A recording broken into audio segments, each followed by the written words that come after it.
Good morning. तो आज हम लोगों को सेंटर स्टेट रिलेशन स्टार्ट करना है और सेंटर स्टेट रिलेशन में पहले हम लोगों को कुछ कंसेप्चुअल अंडरस्टैंडिंग डेवलप करनी होगी और उसके बाद फिर क्या कॉन्स्टिट्यूशनल प्रोविज़न वगैरह हैं उन सारी चीज़ों के बारे में एक एक करके देखना है। तो जब सेंटर स्टेट रिलेशन हम देख रहे हैं तो उसकी वजह क्या है, पहले इसको हम समझते हैं। इसका मेन वजह यह है कि हमारे यहाँ जो सिस्टम है वो फेडरलिज्म हम लोगों ने एडॉप्ट किया हुआ है।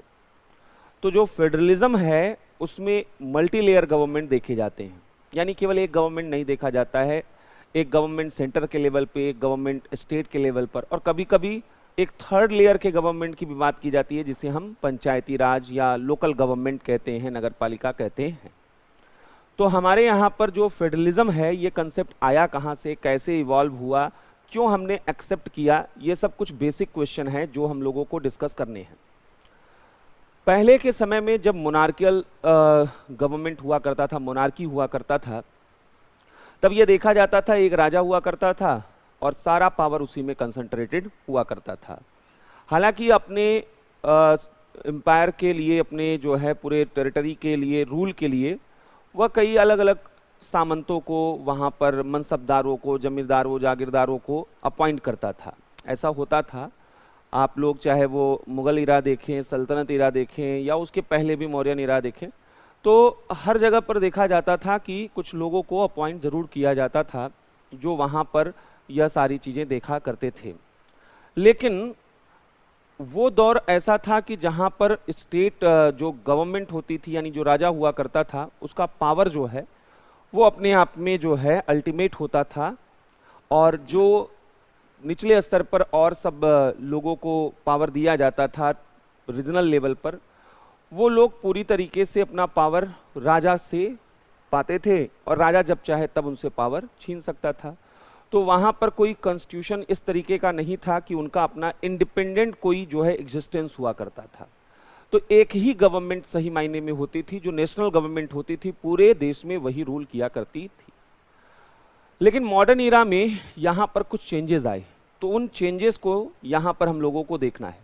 यानी अगर हमें सेंटर स्टेट रिलेशन यहाँ पर देखना है तो हमें यहाँ पर पहले जो है यह समझना होगा कि ये फेडरलिज्म का कंसेप्ट कहाँ, किस तरीके से आया और क्या क्या यहाँ पर जो है वह देखा जाता है। तो पहली चीज़ तो यहाँ पर समझिएगा, अगर पॉलिटिकल सिस्टम हम बात करें पूरी दुनिया में, तो दो तरीके के पॉलिटिकल सिस्टम आप दुनिया में देख सकते हैं। एक जिसे हम फेडरल गवर्नमेंट कहते हैं, एक जिसे हम फेडरल जो है यहाँ पर गवर्नमेंट कहते हैं, और एक जिसे हम यूनिटरी गवर्नमेंट कहते हैं। ये दो तरीके के गवर्नमेंट का मॉडल जो है दुनिया में देखा जाता है। अब यहाँ पर जो है इन दोनों को एक एक करके हम लोगों को समझना है और पूरे कंसेप्ट को डेवलप करना है। पहले अगर हम यूनिटरी गवर्नमेंट की बात करें, यानी एकात्मक शासन की बात करें, तो यहाँ पर इसके फीचर क्या हैं पहले ये समझिएगा। अगर कोई देश, इमेजिन कीजिए भारत हो, अमेरिका हो, पाकिस्तान हो, कोई भी देश हो, अगर वहाँ पर पहली चीज़ है कि सिंगल गवर्नमेंट पाई जाती है, यानी एक सरकार है, सिंगल गवर्नमेंट है, एकल सरकार इसको कहते हैं, जिसे आप नेशनल गवर्नमेंट कहते हैं। जो वहाँ की राष्ट्रीय सरकार होती है वही एकमात्र सरकार होती है और सारी शक्तियाँ इसी में निहित होती हैं। ऑल पावर जो है इसी में वेस्टेड होते हैं, सारी शक्तियाँ वह केंद्रीय सरकार में निहित होती हैं। तो अगर यहाँ पर यह देखा जाता है तो यह यूनिटरी गवर्नमेंट है, सारी शक्तियाँ वह केंद्रीय सरकार या नेशनल गवर्नमेंट में ही निहित होती हैं। तो ये एक पहला फीचर यहाँ पर देखा जाता है। दूसरा फीचर ये देखा जाता है कि रीजनल जो हैं या टेरिटोरियल यूनिट्स बनाए जरूर जाते हैं फॉर एडमिनिस्ट्रेशन।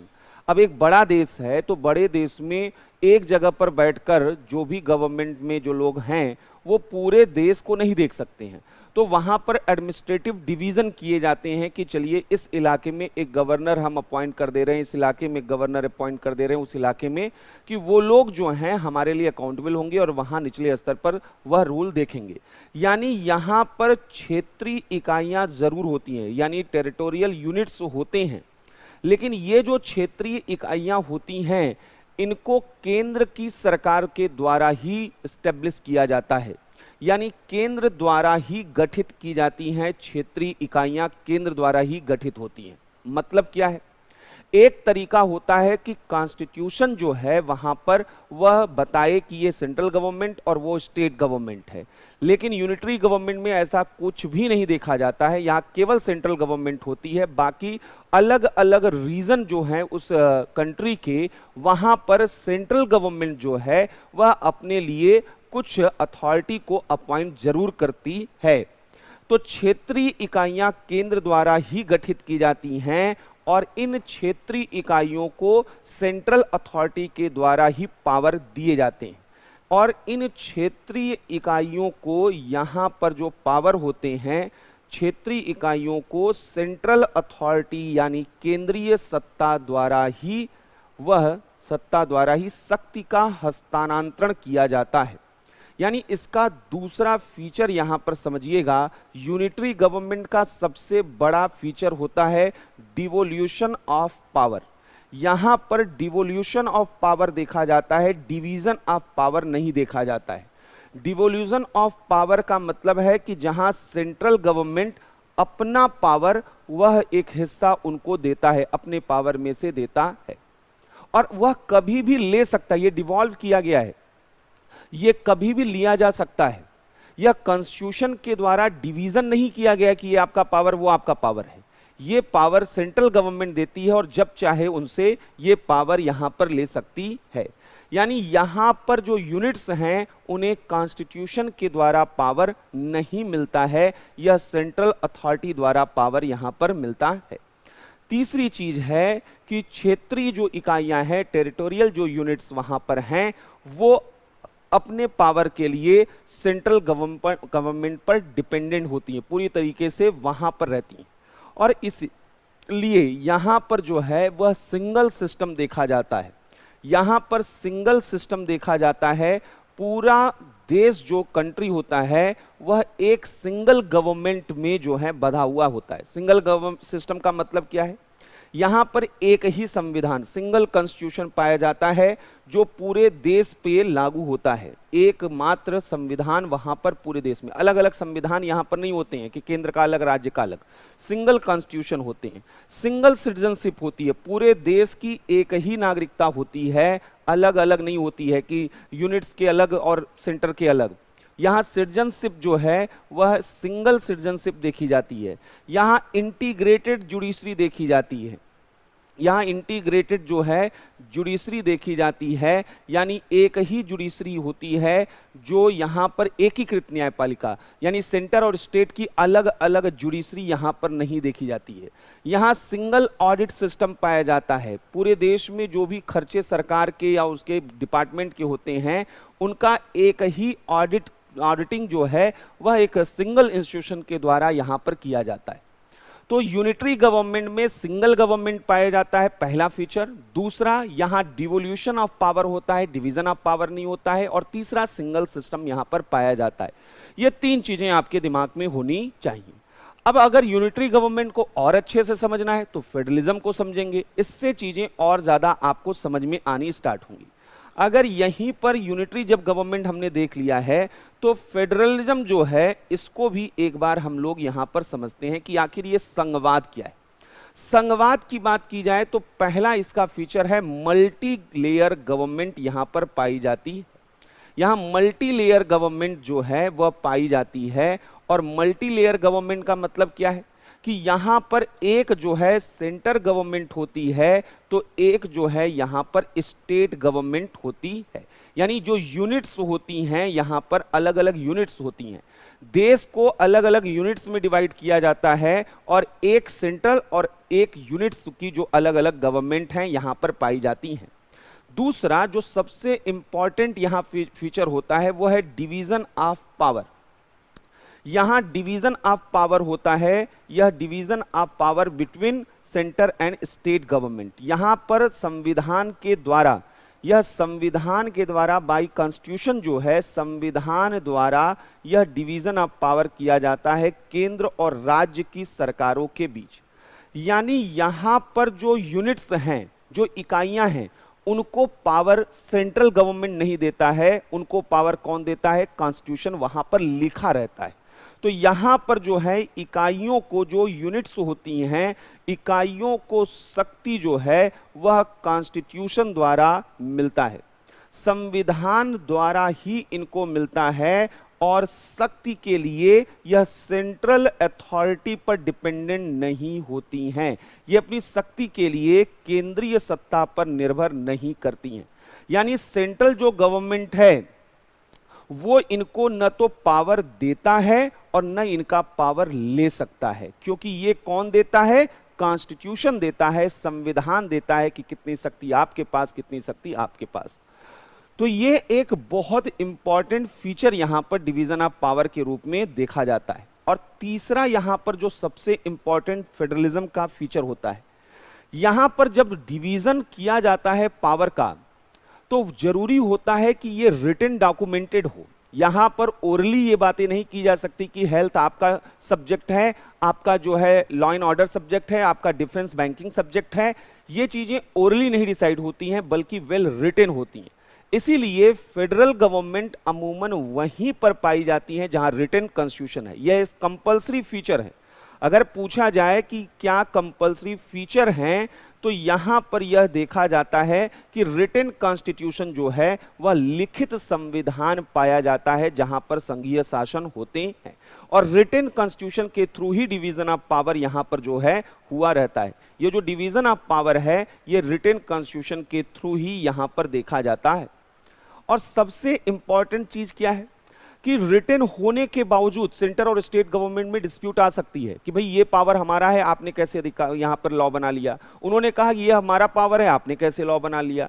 तो कन्फ्लिक्ट्स होंगे। आप सोचिए, अगर हमने 2 स्तर की सरकार बना दी, एक भारत सरकार, एक राज्य की सरकार, उत्तर प्रदेश, मध्य प्रदेश, बिहार, 2 स्तर की सरकार बना दी। हमने कहा उत्तर प्रदेश सरकार को कि हेल्थ आपका सब्जेक्ट है, केंद्र सरकार को हमने कहा कि आपका जो पर्पज है, आपका जो है वो बैंकिंग है, सिटीजनशिप है, तमाम तरीके की चीजें हमने बना दी। अब हेल्थ स्टेट गवर्नमेंट का सब्जेक्ट है और कोविड आया और सेंट्रल गवर्नमेंट ने उस पर लॉ बनाना शुरू कर दिया, तो स्टेट गवर्नमेंट यहां पर ऑब्जेक्शन करेंगे कि ये आपके पास पावर था ही नहीं। तो वो कहां पर जाएं जिससे कि उनके पावर को सेंट्रल अथॉरिटी न छीन पाए। इसके लिए एक जुडिशरी की जरूरत होती है, और ऐसी जुडिशरी जो बटी ना हो कि वहां सेंटर की जुडिशरी है या स्टेट की, वह फेयर हो, न्यूट्रल हो पूरी तरीके से यहां पर। तो यहां पर दूसरी चीज है कि एक इंडिपेंडेंट जुडिशरी यहां पर होनी चाहिए। यहां एक इंडिपेंडेंट जो है जुडिशरी होनी चाहिए। यह सबसे इसेंशियल फीचर के रूप में यहां पर देखा जाता है। एक स्वतंत्र न्यायपालिका हो जो डिस्प्यूट सेटलमेंट करने का यहां पर काम करे।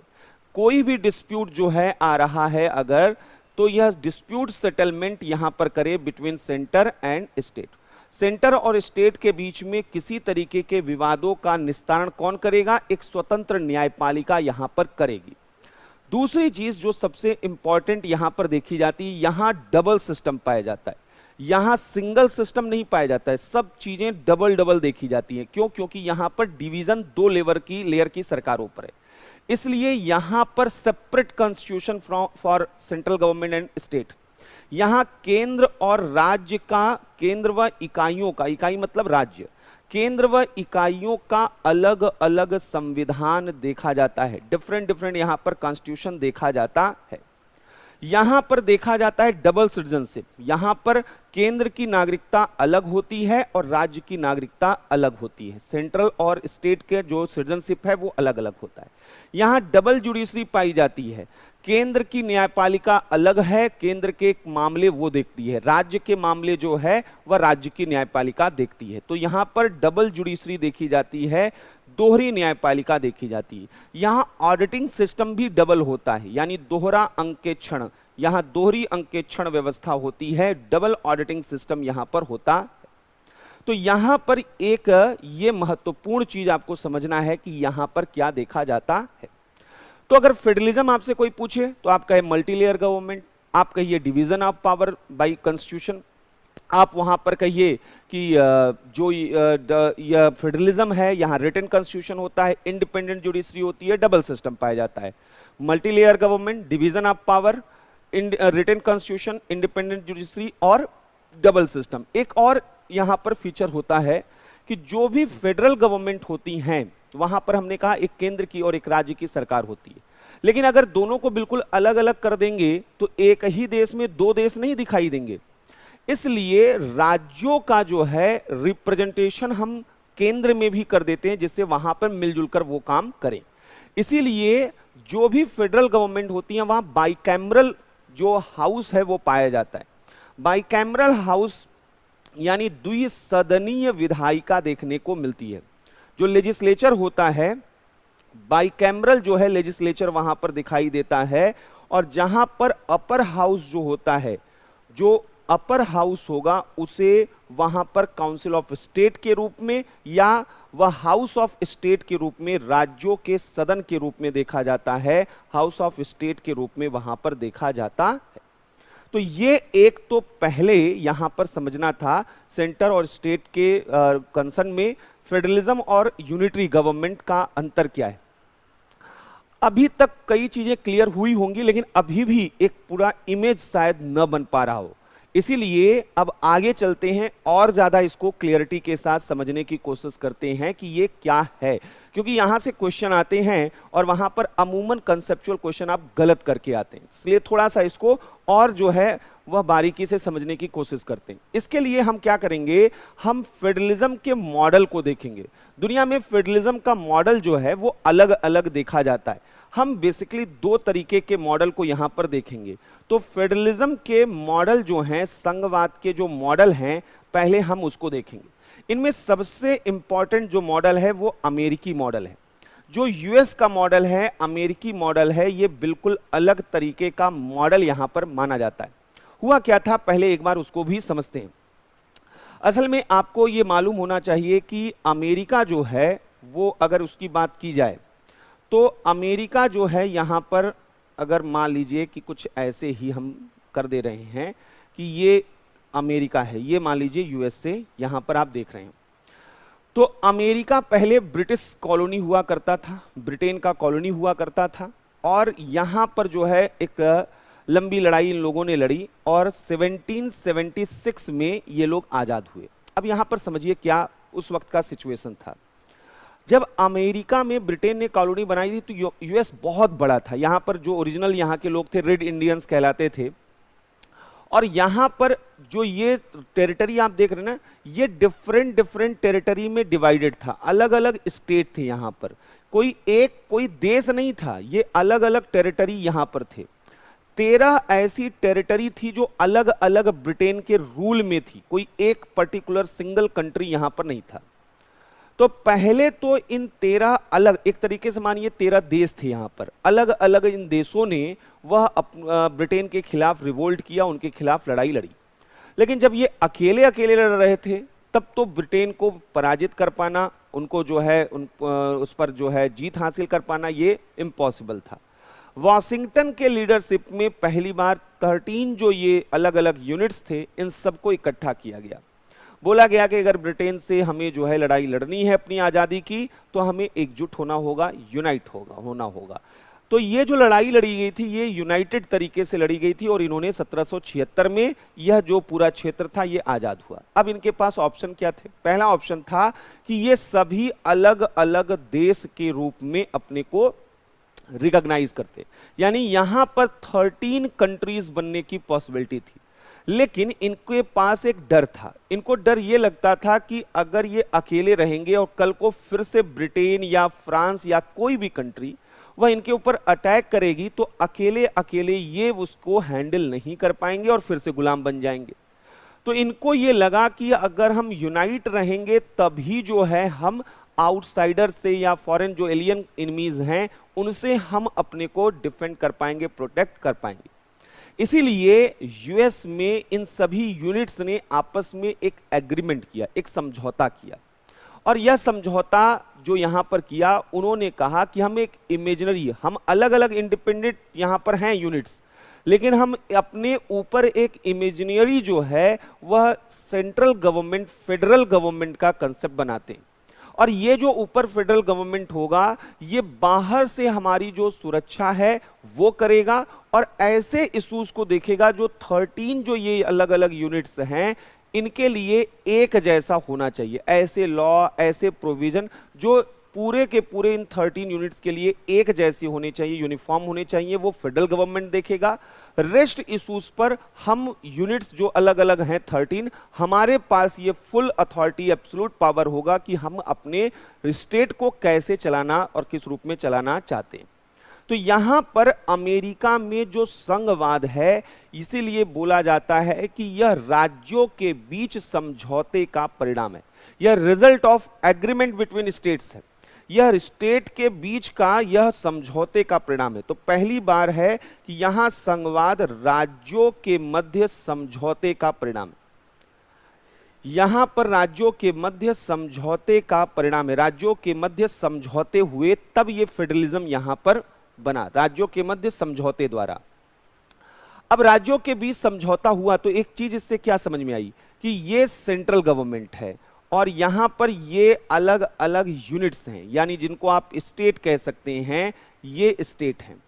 तो सवाल ये है कि यूनिट को जो है सेंटर ने यूनिट्स को बनाया है या यूनिट्स ने सेंटर को बनाया है? तो यहां पर स्टेट ने इस सेंट्रल गवर्नमेंट को बनाया है। इसको किसने बनाया है? राज्यों ने समझौता करके एक इमेजिनरी सेंटर यहां पर बनाया है। इसीलिए यहां पर जो फेडरलिज्म है, इसको फेडरलिज्म फ्रॉम बिलो कहते हैं, नीचे से संघवाद है ना ये। यहां पर फेडरलिज्म जो है यह फेडरलिज्म फ्रॉम बिलो है, यानी नीचे से संघवाद। तो यहां पर जो है ये फेडरलिज्म का पहला फीचर कहां पर देखने को मिलता है? अमेरिका में ये देखा जाता है। दूसरा यहां पर जो देखा जाता है वो बाकी सारे फीचर यहां पर हैं, यानी एक तरीके से यहां पर मल्टी लेयर गवर्नमेंट है, यहां पर मल्टी लेयर गवर्नमेंट है, यहां पर डिवीजन ऑफ पावर किया गया है।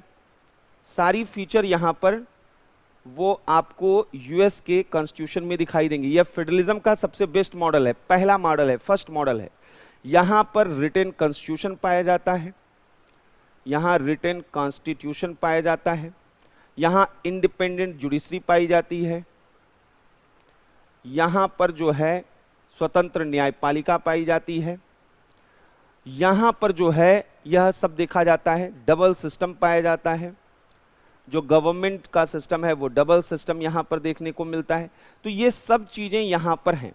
अब यहां से अमेरिकी मॉडल की खासियत, ये सब तो कॉमन फीचर हैं, जहां भी दुनिया में फेडरलिज्म आप देखेंगे ये सारे फीचर वहां पर होने चाहिए, लेकिन अमेरिका में भी कुछ और यहां पर बेहतर चीजें हैं। तो यहां पर क्या है, यहां पर जब फेडरलिज्म बना तो स्टेट ने बनाया था और स्टेट को डर लगता था कि ऐसा कोई हम सेंटर गवर्नमेंट न बना दे, फेडरल गवर्नमेंट न बना दे जो हमारा पावर छीन ले हमसे, क्योंकि ये तो अलग अलग देश थे एक तरीके से। तो ये चाहते थे कि मैक्सिमम पावर इनके पास हो और लिमिटेड पावर जो देश की सुरक्षा के लिए, इनकी रक्षा के लिए जरूरी है, वो केवल उनके पास जाए। इसीलिए अमेरिकन जो फेडरलिज्म का मॉडल है वहां पर सेंटर के कंपैरिजन में स्टेट के पास ज्यादा पावर यहां पर है। तो यहां पर संघ की तुलना में राज्य की सरकारों को अधिक शक्तियां हैं। फेडरल गवर्नमेंट की तुलना में स्टेट गवर्नमेंट, राज्य की सरकारों के पास अधिक शक्तियां, राज्य की सरकारों के पास अधिक शक्तियां हैं। इसीलिए जो वर्ड यूज किया जाता है यूएस के फेडरलिज्म के लिए, उसे कहते हैं फेडरेशन ऑफ स्टेट्स। यह फेडरेशन है, यह फेडरेशन ऑफ स्टेट है और फेडरेशन का मतलब ही होता है जहां पर राज्यों के पास क्या होता है, ज्यादा पावर होता है। यह फेडरेशन ऑफ स्टेट्स के रूप में देखा जाता है। तीसरी चीज यहां पर जो देखी जाती है, जो केंद्र और राज्य में बीच यहां पर देखा जाता है कि वो डबल सिस्टम यहां पर पाई जाती है। केंद्र और राज्य की दोनों की अलग अलग संविधान है, तो यहां पर अलग अलग सब कुछ पाया जाता है। तो यहां फेडरेशन ऑफ स्टेट कैसे कैसे हैं, तो देखिए इसको कैसे हम साबित करेंगे कि स्टेट के पास पावर अधिक कैसे है। पहली चीज है कि केंद्र व राज्यों का अपना अपना संविधान है, इसी से आप समझ लीजिए कि स्टेट कितने पावरफुल हैं। इंडिया में नहीं है ऐसा, और इसीलिए हमको समझना है कि इंडिया फेडरलिज्म का मॉडल है भी कि नहीं है। यहां पर यूपी का अपना कॉन्स्टिट्यूशन है नहीं, लेकिन वहां टेक्सास का, ओहियो का, लुसियाना का, सबका अपना कॉन्स्टिट्यूशन है, अलग संविधान वहां पर है। तो यहां केंद्र व राज्यों का अलग अलग, केंद्र व राज्यों की राज्यों की या केंद्र व राज्यों का अलग अलग संविधान है। तो राज्यों के पास ज्यादा शक्तियां क्यों है? क्योंकि उनके पास अपना संविधान है, डबल सिटीजनशिप है, दोहरी नागरिकता है अमेरिका में। तो राज्यों की आइडेंटिटी अलग है और सेंटर की अलग, मतलब आपकी दो दो आइडेंटिटी। आप टेक्सास और यूएस फेडरेशन दोनों के सिटीजन हैं, तो यहां डबल सिटीजनशिप देखा जाता है। जो सबसे इंपॉर्टेंट चीज यहां पर देखी जाती है, डबल सिटीजनशिप, डबल जो है दोहरी न्यायपालिका, जुडिशरी, ये सब यहां पर आप बता सकते हैं कि इससे साबित होता है कि स्टेट के पास वह सफिशिएंट पावर यहां पर है। लेकिन जो सबसे इंपॉर्टेंट चीज है, यहां पर जब डिवीजन ऑफ पावर किया गया तो कहा गया कि ये इतने सब्जेक्ट हैं जो फेडरल गवर्नमेंट के हैं, ये सब्जेक्ट जो हैं स्टेट गवर्नमेंट के हैं। इन सब्जेक्ट पर सारा पावर फेडरल गवर्नमेंट का, इन पर स्टेट गवर्नमेंट का होगा। लेकिन कोई भी लिस्ट अगर आप बनाइए डिवीजन ऑफ पावर के लिए, तो कोई ना कोई सब्जेक्ट उसमें रिमेनिंग बच जाता है। क्योंकि जिस तरीके से हम आज जो चीजों पे बंटवारा करेंगे कि ये आपकी शक्ति, ये आपकी शक्ति, कल हो सकता है कि वो बदल जाए। जैसे अब इंडिया के बारे में हम बात करें, जब हमारा देश आजाद हुआ तब क्या इंटरनेट का कोई कंसेप्ट था? नहीं था। तो जब इंटरनेट आया तो ये एक डिबेट होगा ना कि इस पर कौन लॉ बनाएगा, इसका पावर किसके पास होगा। ये तो कॉन्स्टिट्यूशन में नहीं लिखा था। तो ऐसे सब्जेक्ट जो कि कॉन्स्टिट्यूशन, रिटन कॉन्स्टिट्यूशन में लिस्टेड नहीं होते, लिखे नहीं होते हैं, जिन पर डिवीजन ऑफ पावर में क्लियरिटी नहीं होती है, उन्हें रेसिड्यूरी जो है सब्जेक्ट कहते हैं, अवशिष्ट विषय कहते हैं। और अमेरिका में अवशिष्ट शक्तियां, रेसिड्यूरी पावर, वह स्टेट गवर्नमेंट के पास होती हैं। जो सबसे इंपॉर्टेंट चीज है, रेसिड्यूरी पावर जो हैं, अवशिष्ट शक्तियां जो हैं, रेसिड्यूरी पावर, अवशिष्ट शक्तियां राज्यों में केंद्रित यहां होती हैं। रेसिड्यूरी पावर जो है वह स्टेट में यहां पर वेस्टेड होती हैं। दूसरा, यहां पर जो गवर्नर होते हैं स्टेट के, जैसे भारत में क्या है, राज्यपाल है, तो वहां भी स्टेट के गवर्नर होते हैं यूएस में। वो जो गवर्नर, भारत की अगर बात करें, भारत में राज्यपाल को कौन अपॉइंट करता है? तो यहां पर प्रेसिडेंट, यानी जो हमारा सेंट्रल गवर्नमेंट, यूनियन गवर्नमेंट है, वो वहां पर अपॉइंट करता है। अमेरिका में ऐसा नहीं है। अमेरिका में जैसे प्रेसिडेंट का इलेक्शन होता है, गवर्नर का इलेक्शन भी वहां की जनता के द्वारा किया जाता है। यानी यहां पर स्टेट का मुखिया इलेक्टेड होता है। यह सबसे इंपॉर्टेंट फीचर यहां पर देखा जाता है। तो राज्यों के गवर्नर जो होते हैं, गवर्नर ऑफ स्टेट, राज्यों के गवर्नर जो हैं वह फेडरल गवर्नमेंट, जो संघ सरकार है, फेडरल गवर्नमेंट द्वारा नियुक्त नहीं होते हैं। वो अपॉइंटेड नहीं होते हैं, बल्कि नियुक्त नहीं होते हैं, बल्कि क्या होता है, बल्कि इलेक्टेड होते हैं, बल्कि जनता द्वारा निर्वाचित होते हैं। ये यहां पर बताता है कि जो इलेक्टेड रिप्रेजेंटेटिव होगा ना, पावर उसके पास ज्यादा होगा। इन सब से पता चलता है कि वहां स्टेट क्यों ज्यादा मजबूत है, स्टेट जो है के पास पावर क्यों ज्यादा है। इसलिए फेडरेशन ऑफ स्टेट्स बोला जाता है। स्टेट वहां पर पावरफुल है, फेडरल गवर्नमेंट वहां पावरफुल नहीं है।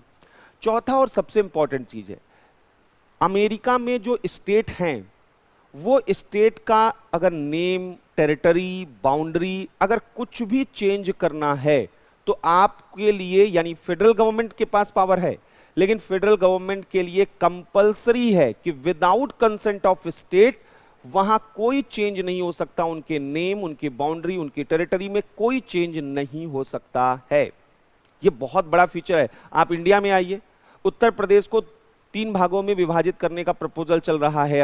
अगर इसे करना है तो क्या इसे कौन करेगा? तो उत्तर प्रदेश गवर्नमेंट के पास ये पावर नहीं है। ये पावर किसके पास है? ये पार्लियामेंट। और पार्लियामेंट उत्तर प्रदेश गवर्नमेंट से पूछेगा भी नहीं, मतलब वहां पर कर्टसी में पूछा जाएगा, लेकिन उसके पूछने का कोई मतलब नहीं है। पार्लियामेंट एब्सोल्यूट पावर है, कभी भी किसी भी स्टेट में कोई चेंज कर सकती है।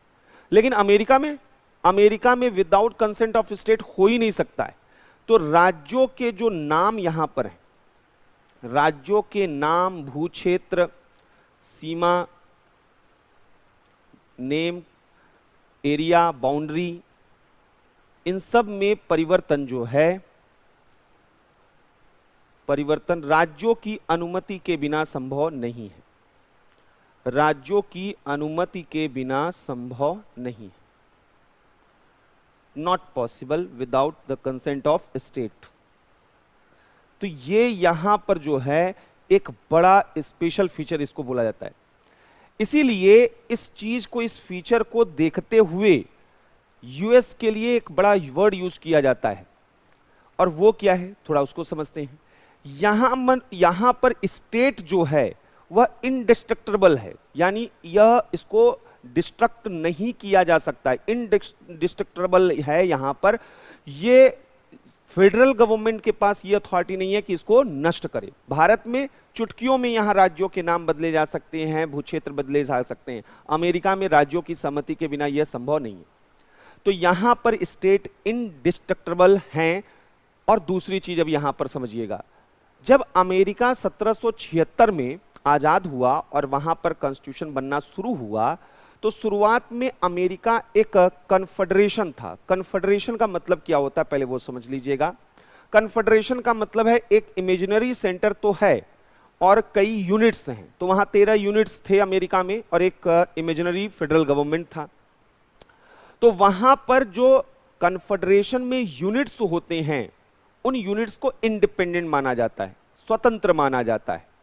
मतलब कि अगर भारत कन्फेडरेशन होता, इमेजिन कीजिए, तो भारत में उत्तर प्रदेश, बिहार, छत्तीसगढ़, इन पर केंद्र सरकार का कोई दबाव नहीं होता, केंद्र सरकार की कोई अथॉरिटी नहीं होती। ये अपने तरीके से इंडिपेंडेंट, स्वतंत्र रूप में काम करते। बस चूंकि साथ रहना है तो इनके बीच में एक जो है थोड़ा सा समझौता हुआ रहता। और इसकी खासियत यह है कि इंडिपेंडेंट होने का मतलब क्या है, हमको जब लग रहा है कन्फेडरेशन से अलग होने का, हम अलग हो जाएंगे। हम उससे अलग होना चाहते हैं, बिल्कुल अलग हो सकते हैं। जैसे यूरोपीय यूनियन आज उसका एक बड़ा मॉडल है। यूरोपीय यूनियन में ब्रिटेन वगैरह सब ये कन्फेडरेशन का मॉडल है। आज ब्रिटेन उससे अलग हो गया, तो एक तरीके का समझौता भी है। कई यूनिट्स हैं, ब्रिटेन है, जर्मनी है, फ्रांस है, सब मिलकर वहां पर यूरोपीय यूनियन बनाए हैं, और लेकिन इंडिपेंडेंट है, जब चाहे तब उससे अलग हो जाए। ठीक इसी तरीके से अमेरिका शुरुआत में एक कन्फेडरेशन था, फेडरेशन नहीं।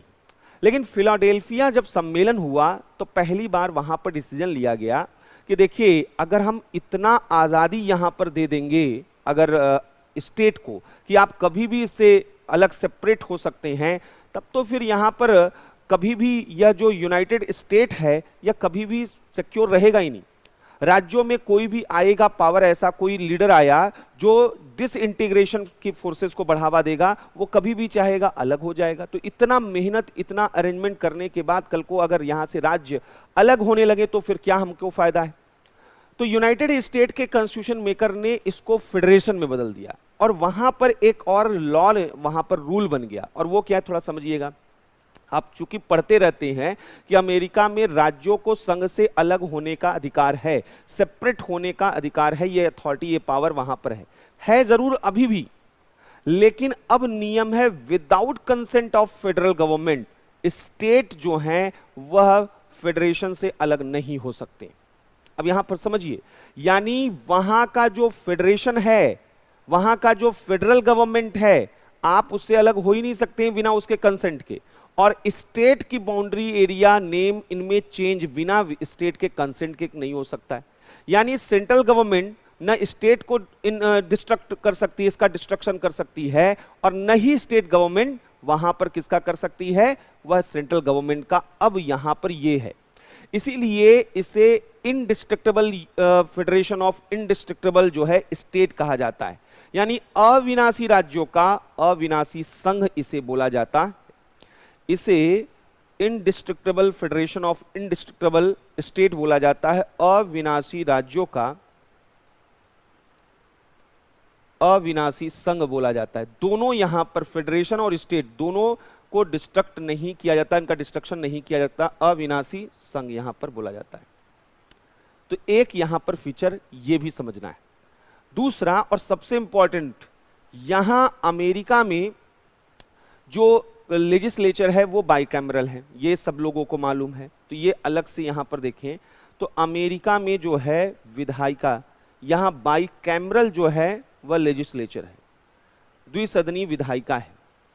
अब ये जो यहां पर है बाइकैमरल हाउस, इसका क्या खासियत है कि यहां पर जो अपर हाउस है, यहां जो अपर हाउस है, और अपर हाउस कौन सा है यहां पर, सीनेट। अपर हाउस का नाम है सीनेट, और ये बड़ा पावरफुल है सीनेट। अपर हाउस क्या है? सीनेट। सीनेट जो है यानी यहां पर जो है यह हाउस ऑफ स्टेट है, राज्यों का सदन है। उच्च सदन में यहां पर हर एक स्टेट को equal representation for every state, प्रत्येक राज्य को समान प्रतिनिधित्व दिया गया है। मतलब क्या है? प्रत्येक राज्य को समान प्रतिनिधित्व, चाहे वो छोटे राज्य हो और चाहे वो बड़े राज्य हो, रिप्रेजेंटेशन हर एक स्टेट का इक्वल है। यहां पर हवाई आइलैंड का भी जो है 2 सीट है सीनेट में, और यहां पर जो है फ्लोरिडा का भी 2 सीट है वह सीनेट में। हर एक स्टेट को 2 सीट। पहले शुरुआत में अमेरिका में 13 स्टेट हुआ करते थे, और आज के समय में 50 स्टेट, 50 राज्य अमेरिका में हैं, और हर एक राज्य को सीनेट में 2 मेंबर भेजने का पावर दिया गया है। इसलिए सीनेट में 100 मेंबर देखे जाते हैं। तो यहां पर जो है 2 सीट दिए गए हैं हर एक स्टेट को। इसीलिए अमेरिकन फेडरलिज्म के लिए एक और वर्ड यूज किया जाता है, क्योंकि यहां सिमेट्री है, यहां पर एक इक्वेलिटी है, इसीलिए इसको सिमेट्रिक फेडरलिज्म कहते हैं, यानी समान संघवाद। इसे सिमेट्रिक फेडरलिज्म कहते हैं, सममित संघवाद, सिमेट्रिक फेडरलिज्म, सममित संघवाद या सिमेट्रिक फेडरलिज्म इसे कहा जाता है। तो अमेरिकन जो है फेडरलिज्म का मॉडल, उसे सिमेट्रिक फेडरलिज्म कहते हैं। तो अमेरिका का जो मॉडल है वो आपने समझा कि ये फेडरेशन ऑफ स्टेट्स है, स्टेट्स ज्यादा पावरफुल हैं यहां पर, लेकिन इसके साथ साथ यहां पर सेंटर और स्टेट दोनों ही इंडिस्ट्रक्टेबल हैं, दोनों का विनाश नहीं किया जा सकता है। यहां सिमेट्रिक फेडरलिज्म पाया जाता है, सममित संघवाद पाया जाता है। ये चीजें दिमाग में होनी चाहिए। एक और मॉडल हमारे पास यहां पर वह फेडरलिज्म का है, कनाडा का मॉडल। जो कनाडा का मॉडल है वो यहां पर क्या कहता है वो देखते हैं। कनाडा का जो मॉडल है, ये यहां पे जो है, ये कनाडा का मॉडल कहां से आया था? तो कनाडा का जो मॉडल था, ये आपको मालूम होना चाहिए कि कनाडा पर ब्रिटेन का रूल था। कनाडा, यूएस, ऑस्ट्रेलिया, इंडिया, ये सब जितने आप जानते हैं मैक्सिमम जो दुनिया की टेरिटरी थी सब ब्रिटिश रूल के अधीन थी। तो यहां पर भी कनाडा में भी ब्रिटेन का रूल था, और ब्रिटेन ने जिस तरीके का मॉडल दुनिया के अन्य हिस्सों में इस्तेमाल किया था वो मॉडल कनाडा में भी इस्तेमाल किया था। आगे चलकर कनाडा में लोग अवेयर हुए, लोगों ने कहा कि हमको भी पावर चाहिए वगैरह वगैरह। तो यहां पर उन्होंने एक मॉडल अपनाया, और मॉडल में अपनाया कि यहां पर एक सेंट्रल गवर्नमेंट होगी जो कि ब्रिटेन की गवर्नमेंट थी, और यूनिट्स जो यहां पे राज्य होंगे, इकाइयां होंगी, वो उनके होंगे। तो यहां पर एक कानून ब्रिटेन ने बनाया था जिसका नाम था ब्रिटिश नॉर्थ अमेरिका एक्ट। इस ब्रिटिश नॉर्थ अमेरिका एक्ट के तहत यहां पर 2 लेयर पर गवर्नमेंट का विभाजन किया गया, एक सेंट्रल गवर्नमेंट और एक स्टेट गवर्नमेंट यूनिट्स। सेंटर में ब्रिटिश सरकार का अपना अधिकार था। जैसे भारत में अगर याद होगा, जब 1935 का कानून बना, भारत शासन अधिनियम, गवर्नमेंट ऑफ इंडिया एक्ट, तो वहां पर क्या बात थी कि एक वायसराय होंगे केंद्र में, और स्टेट में चीफ मिनिस्टर्स वगैरह जनता के द्वारा चुने जाने लगे। तो एक तरफ सेंटर में सारा पावर वायसराय के पास था, और एक तरफ राज्यों में chief minister, elected chief minister आने लगे थे। लेकिन उस वक्त अंग्रेज ये कतई नहीं चाहते थे कि स्टेट पावरफुल हो, वो तो अपने आप को पावरफुल चाहते थे। तो उन्होंने सारा पावर किसको दिया हुआ था? सेंट्रल गवर्नमेंट को दिया हुआ था। तो सारा पावर वहां पर कंसंट्रेटेड हुआ करता था। यही स्थिति कनाडा में यहां पर आई। तो यहां पर पहली चीज है कि कनाडा में संघवाद की धारणा, यह British north America act, British north America act पर आधारित है। It is based on British north America act. यहां पर जो है, जो यूनियन गवर्नमेंट है, संघ सरकार, यूनियन के थ्रू स्टेट का फॉर्मेशन हुआ है, द्वारा राज्यों का निर्माण हुआ है। इसीलिए यहां पर फेडरेशन फ्रॉम बिलो नहीं है, फेडरेशन फ्रॉम एबव है। स्टेट जो हैं वो संघ द्वारा बनाए गए हैं, राज्यों के द्वारा नहीं। तो संघ द्वारा राज्यों का निर्माण यहां पर किया जा सकता है। यहां पर फीचर की कॉमन है। फीचर क्या है? मल्टी लेयर गवर्नमेंट है, रिटन कॉन्स्टिट्यूशन है, यहां पर जो है इंडिपेंडेंट जुडिशरी है, ये सब चीजें कॉमन है जो हर एक फेडरल सिस्टम में पाया जाता है। लेकिन यहां पर डबल सिस्टम नहीं है, यहां पर सिंगल सिस्टम है जो यूनिटरी गवर्नमेंट का फीचर होता है। इसीलिए यहां पर जो है राज्यों की तुलना में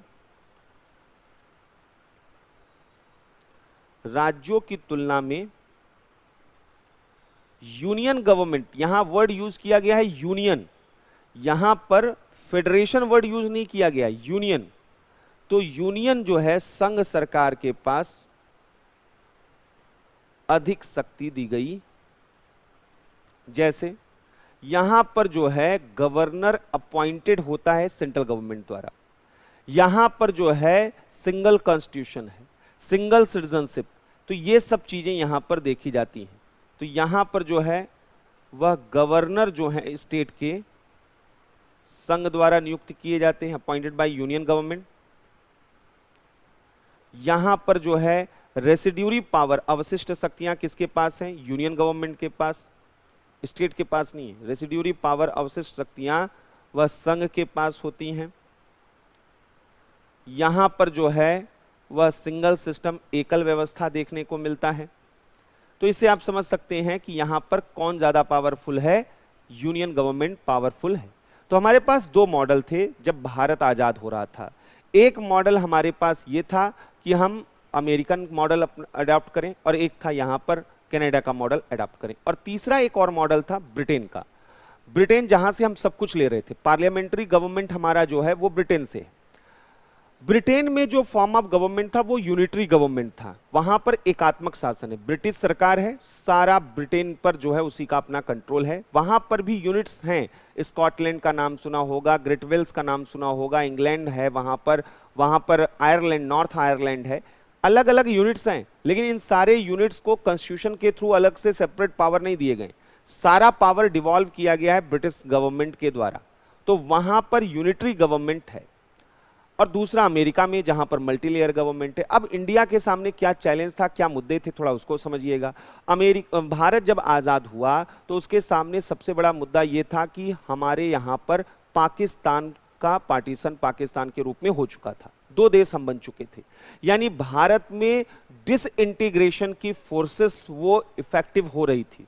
अगर एक पाकिस्तान अलग हो सकता था तो ऐसे जिन्ना और ऐसे पाकिस्तान भारत में कई हो सकते थे। लोगों के एम्बिशंस जो हैं हो सकते हैं। पंजाब में भी खालिस्तान की जो मांग बाद में चली, उसकी शुरुआती सुगबुगाहट वो उस वक्त दिखाई दे रही थी।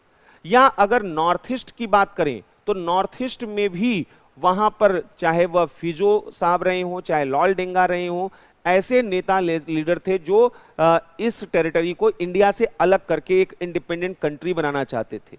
शुरुआती दौर में ही north India versus south India के बीच लैंग्विस्टिक जो है वह कन्फ्लिक्ट स्टार्ट हो चुके थे।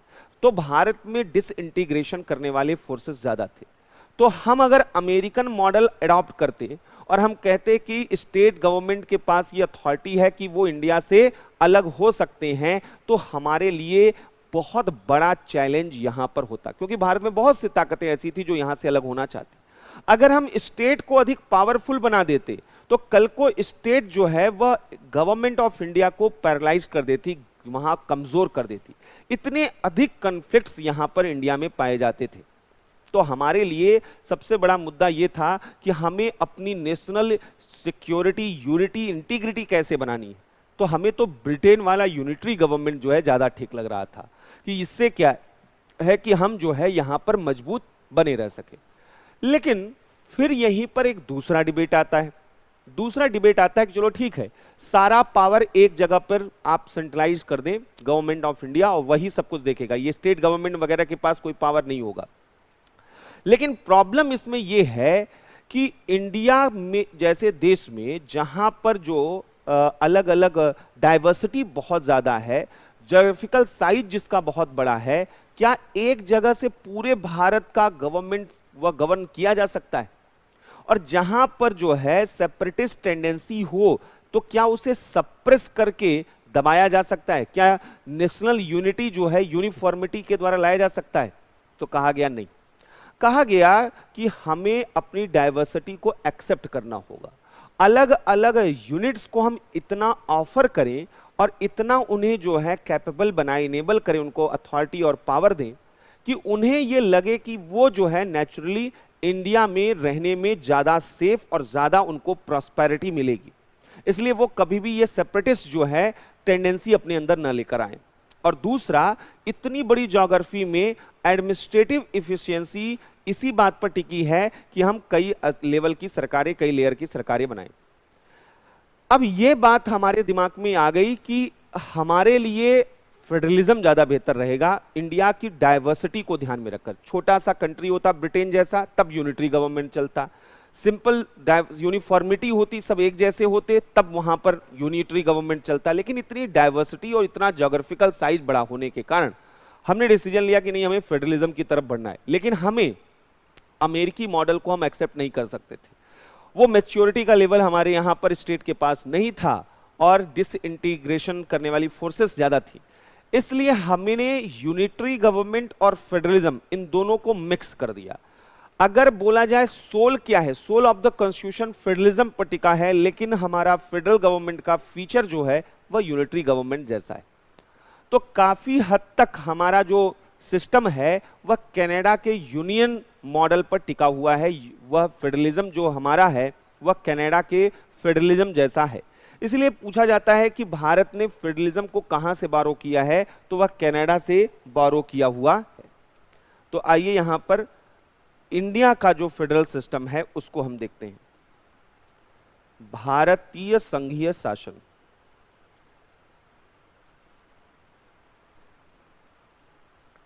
भारतीय संघीय शासन।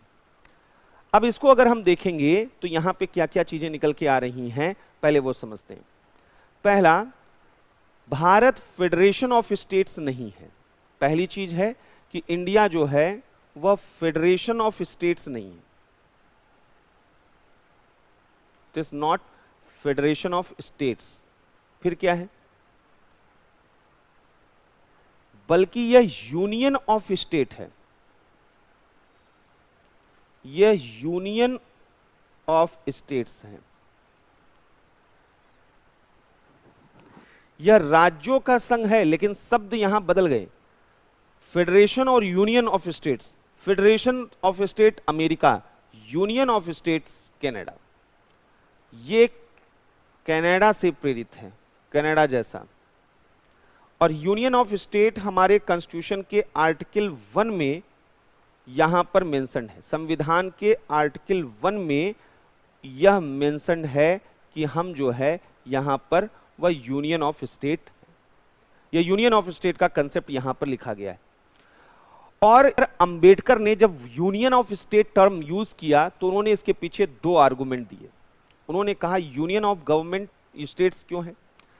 पहली चीज तो डॉक्टर अंबेडकर का यहां पर कहना था कि हम यूनियन ऑफ स्टेट क्यों अपने को कह रहे हैं, हम फेडरेशन ऑफ स्टेट क्यों नहीं कह रहे हैं। इन्होंने कहा पहला कि इंडियन फेडरलिज्म वह एग्रीमेंट बिटवीन स्टेट नहीं है, राज्यों के बीच समझौते का परिणाम नहीं है। यानी इंडियन फेडरलिज्म जो भारतीय संघवाद है, उनका कहना था वह राज्यों के मध्य समझौते का परिणाम नहीं है। राज्यों के मध्य समझौते का परिणाम यहां पर नहीं है, यह एग्रीमेंट नहीं है, समझौते का परिणाम नहीं है, यह इनका कहना था। पहली चीज। और दूसरा, इनका यह कहना था कि स्टेट जो हैं वह यूनियन से अलग नहीं हो सकते। भारत में राज्यों को संघ से अलग होने का अधिकार नहीं, यूनियन से सेपरेट नहीं हो सकते हैं, सीट नहीं कर सकते हैं, संघ से अलग होने का अधिकार नहीं है। तो पहली और इंपॉर्टेंट फीचर जो यहां पर समझ में आना चाहिए कि भारत जो है वह, उसका फेडरलिज्म जो है वह यूनियन ऑफ स्टेट मॉडल का है। यह क्या है, यूनियन ऑफ स्टेट। अब आइए दूसरी बड़ी विशेषता इसका। पहला तो हो गया कि यह यूनियन ऑफ स्टेट है।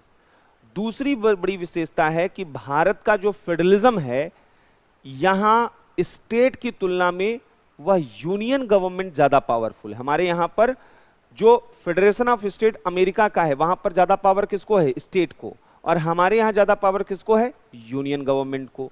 तो यहां राज्यों की तुलना में यूनियन गवर्नमेंट, संघ सरकार को अधिक, यानी केंद्र सरकार को अधिक शक्ति मिली हुई है। कैसे बोला जा रहा है? ये संघ सरकार को अधिक शक्ति कैसे मिली है, ये क्यों बोला जा रहा है? तो पहली चीज यहां पर जो समझना है कि रेसिड्यूरी पावर जो है वो किसके पास है, अवशिष्ट शक्तियां किसके पास हैं? तो इंडिया में भी रेसिड्यूरी पावर वह यूनियन गवर्नमेंट में वेस्टेड है, संघ के पास यहां पर, यह राज्यों के पास नहीं है, यह सेंटर के पास हैं, यूनियन गवर्नमेंट के पास हैं, वह स्टेट के पास नहीं है। दूसरा, यहां पर जो है जो डिवीजन ऑफ पावर किया गया है भारत में, मैक्सिमम सब्जेक्ट जो हैं वो दे दिए गए हैं आपको, किसे? वह यूनियन गवर्नमेंट को। शक्ति विभाजन में डिवीजन ऑफ पावर जो किया गया है, उस डिवीजन ऑफ पावर में, शक्ति विभाजन में अधिकांश शक्तियां यूनियन गवर्नमेंट को दी गई। अधिकांश शक्तियां किसको दी गई हैं? वह संघ जो है सरकार को यहां पर मिली। तो यहां पर ज्यादा सब्जेक्ट जो है, ज्यादा पावर जो है वो किसको दिया गया है? यूनियन गवर्नमेंट को दिया गया है। तीसरी चीज यहां पर क्या है कि सेंट्रल गवर्नमेंट जो है वह स्टेट में यहां पर एक्सेप्शनल केसेस में इंटरवीन कर सकता है। मतलब यहां पर केंद्र सरकार तो राज्यों के विषय पर कानून भी कुछ समय बना सकता है, जबकि संविधान सीधे कहता है कि राज्य का विषय राज्य का, केंद्र का दोनों एक दूसरे के फील्ड में इंक्रोच नहीं करेंगे। लेकिन जब एक्सेप्शनल केसेस होते हैं तब सेंट्रल गवर्नमेंट हमारे यहां ज्यादा पावरफुल हो जाता है। तो यहां पर बहुत से ऐसे पावर हैं जिनको हम मेंशन कर सकते हैं, जैसे इमरजेंसी, तो ये सेंटर लगाता है, स्टेट नहीं लगाता है, सारा पावर उसके पास आ जाता है। जैसे यहां पर पार्लियामेंट को स्टेट सब्जेक्ट पर लॉ बनाने का सर्टेन जगहों पर अधिकार दिया गया है, या सेंट्रल गवर्नमेंट को स्टेट गवर्नमेंट को डायरेक्ट देने का कुछ सर्टेन कंडीशन में पावर वहां पर दिया गया। तो ये सब चीजें अभी हम अलग से इसको देखेंगे, अभी केवल ब्रीफ में समझ लेते हैं, तब इसको और डिटेल में बताएंगे। यहां पर संघ सरकार या केंद्र द्वारा राज्यों के नाम, name of the state, territory, area, boundary, सीमा में बिना राज्यों के कंसेंट के, विदाउट कंसेंट ऑफ स्टेट, बिना राज्यों की अनुमति के परिवर्तन हो सकता है, कभी भी कुछ भी हो सकता है। और इसीलिए यहां पर अगर देखिए तो यहां पर स्टेट कभी भी डिस्ट्रक्ट किए जाते हैं, यानी यहां पर जो है यह एक जो है indestructible union of destructible state है। इसको बोला जाता है कि विनाशी राज्यों का अविनाशी संघ। राज्य तो कभी भी खत्म किए जा सकते हैं, यहां indestructible union of destructible state है, विनाशी राज्यों का अविनाशी संघ यहां के लिए यह शब्द इस्तेमाल किया जाता। तो एक चीज तो यहां पर यह भी समझना था। तीसरी चीज जो इंडियन फेडरलिज्म की एक फीचर है उसको भी समझ लेते हैं। यहां पर जो बाइकैमरल यहां पर लेजिस्लेचर है, यहां भी द्विसदनी विधायिका है, इसमें तो कोई डाउट नहीं है, यहां के फेडरलिज्म में भी। और यहां पर जो है जो अपर हाउस है उसे हम राज्यसभा कहते हैं। अपर हाउस कौन है? राज्यसभा। और राज्यसभा जो स्टेट को रिप्रेजेंट करती है, यहां पर सभी स्टेट को इक्वल रिप्रेजेंटेशन नहीं है, जो मेन फीचर यहां पर है। यहां अनइक्वल रिप्रेजेंटेशन है, और यह अनइक्वल रिप्रेजेंटेशन ज्योग्राफी के हिसाब से नहीं, डेमोग्राफी के हिसाब से है। अलग अलग स्टेट का पॉपुलेशन अलग है, जिन स्टेट का पॉपुलेशन अधिक है वहां से अधिक नंबर ऑफ सीट्स है, और जहां कम है वहां पर कम है। तो राज्यसभा में प्रत्येक राज्य को समान प्रतिनिधित्व तो नहीं है, जो कि अमेरिका में है। प्रत्येक राज्य को समान प्रतिनिधित्व नहीं है, इक्वल रिप्रेजेंटेशन यहां पर नहीं है, समान प्रतिनिधित्व नहीं है। और यही वजह है कि यहां का जो फेडरलिज्म है उसको एसिमेट्रिक फेडरलिज्म कहते हैं। यह सिमेट्रिक फेडरलिज्म नहीं है, सममित संघवाद नहीं है, यहां एसिमेट्रिक फेडरलिज्म है। असममित संघवाद के रूप में इसे देखा जाता। तो कुल मिलाकर अगर देखा जाए तो भारतीय संघीय शासन में वह दोनों तरीके के फीचर पाए जाते हैं। भारतीय संघीय शासन अगर हम देखें तो इसमें भारतीय जो संघीय शासन है, इंडियन फेडरल जो सिस्टम है, इसमें दोनों तरीके के फीचर पाए जाते हैं। फेडरल फीचर और यूनिटरी फीचर दोनों पाए जाते हैं। आपको इन दोनों को मालूम होना चाहिए। भारतीय संघीय शासन में फेडरल फीचर भी पाए जाते हैं और यूनिटरी फीचर भी पाए जाते हैं। दोनों तरीके की चीजें यहां पर आपको देखने को मिलेंगी। कैसे, थोड़ा सा इसको और अच्छे से समझें। हमने कहा कि यहां पर जो है वह division of power between centre and state है। यहां पर जो है वह केंद्र व राज्य के मध्य शक्तियों का विभाजन है। तो ये भारत में भी देखा जाता है। केंद्र व राज्य की सरकारों के मध्य शक्ति का विभाजन देखा जाता है। रिटन कॉन्स्टिट्यूशन यहां पर पाया जाता है। डिवीजन ऑफ पावर यहां पाया जाता है। यहां पर क्या पाया जाता है, यहां रिटन कॉन्स्टिट्यूशन पाया जाता है, लिखित संविधान पाया जाता है, इसलिए ये फेडरलिज्म यहां पर है। तीसरा, यहां इंडिपेंडेंट जुडिशरी पाई जाती है, स्वतंत्र न्यायपालिका पाई जाती है, इसलिए यहां पर जो है यह देखी जाती है। सेंटर में जो है यहां बाइकैमरल लेजिस्लेचर है, द्विसदनी विधायिका है, और जहां अपर हाउस जो है स्टेट को रिप्रेजेंट करता है। तो अगर इन सब फीचर को देखें, यही तो फेडरल गवर्नमेंट यानी फेडरलिज्म का ये बेसिक फीचर है, जहां पर मल्टी लेयर गवर्नमेंट पाया जाता है, डिवीजन ऑफ पावर पाया जाता है, रिटन कॉन्स्टिट्यूशन, इंडिपेंडेंट जुडिशरी और बाइकैमरल लेजिस्लेचर इन सेंटर। तो ये चीजें इंडिया में भी देखी जाती है, इसलिए यह फेडरलिज्म यहां पर है। तो भारत में फेडरलिज्म के फेडरल फीचर, संघीय लक्षण कोई आपसे पूछे तो आप तुरंत ये बता सकते हैं। लेकिन हमने कहा कि यहां यूनिटरी फीचर भी पाए जाते हैं। यूनिटरी फीचर क्या है, यहां पावर किसके पास ज्यादा है, तो पावर इंक्लाइंड है वह सेंट्रल गवर्नमेंट की तरफ। केंद्र की ओर शक्ति का झुकाव यहां पर दिखाई देता है। यहां पावर किसकी तरफ है, वह सेंट्रल गवर्नमेंट की तरफ है। तो पहली चीज है कि ये ट्रूली फेडरलिज्म नहीं मानता है। यूनिटरी गवर्नमेंट का मतलब होता है सेंट्रल गवर्नमेंट ताकतवर, और फेडरल गवर्नमेंट का मतलब है या तो बैलेंस हो सेंटर और स्टेट में, या फिर स्टेट पावरफुल हो। हमारे यहां पर सेंटर ज्यादा पावरफुल है, तो इसका सीधा सा मतलब है कि यह यूनिटरी फीचर यहां पर दिखाई देता है। यहां पर जो है केंद्र की ओर शक्ति का झुकाव अगर है तो कैसे है, इसको कैसे देखा जाता है। तो यहां पर पहली चीज है अवशिष्ट शक्तियां। अवशिष्ट शक्तियां, अब जो ऊपर हमने देखा था थोड़ा उसी को फिर से देखेंगे। केंद्र के पास है अवशिष्ट, रेजिड्यूरी पावर किसमें वेस्टेड है, सेंट्रल गवर्नमेंट में। क्लियर है। दूसरा, डिवीजन ऑफ पावर में, यानी जो है शक्ति विभाजन में, शक्ति विभाजन में केंद्र को अधिक विषय दिए गए हैं, सेंट्रल गवर्नमेंट को अधिक सब्जेक्ट दिए गए हैं। और यहां पर क्या देखा जाता है, यहां पर जो है केंद्र जो है राज्यों के नाम भू क्षेत्र सीमा में परिवर्तन कर सकती है। राज्यों के नाम भू क्षेत्र सीमा में बिना उनकी अनुमति के परिवर्तन कर सकती है, बिना उनकी अनुमति के परिवर्तन कर सकती है। और क्या हो सकता है, यहां पर जो है यह देखा जाता है संसद द्वारा सर्टेन कंडीशन में, विशेष स्पेशल कंडीशन में, विशेष परिस्थिति में, विशेष परिस्थिति में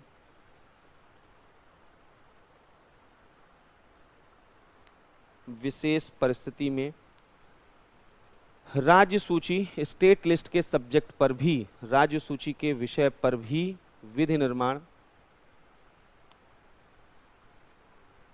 निर्माण किया जा सकता है। विशेष परिस्थिति में राज्य सूची के विषय पर भी विधि निर्माण किया जा सकता है। विशेष परिस्थिति में, स्पेशल सर्कमस्टांसेस में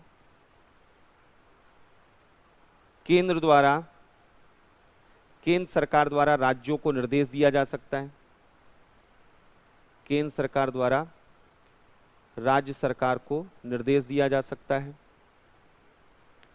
ये सब यूनिटरी फीचर हैं, मतलब जहां पर सेंट्रल गवर्नमेंट के पास ज्यादा पावर है, सरकार को निर्देश दिए जा सकते हैं।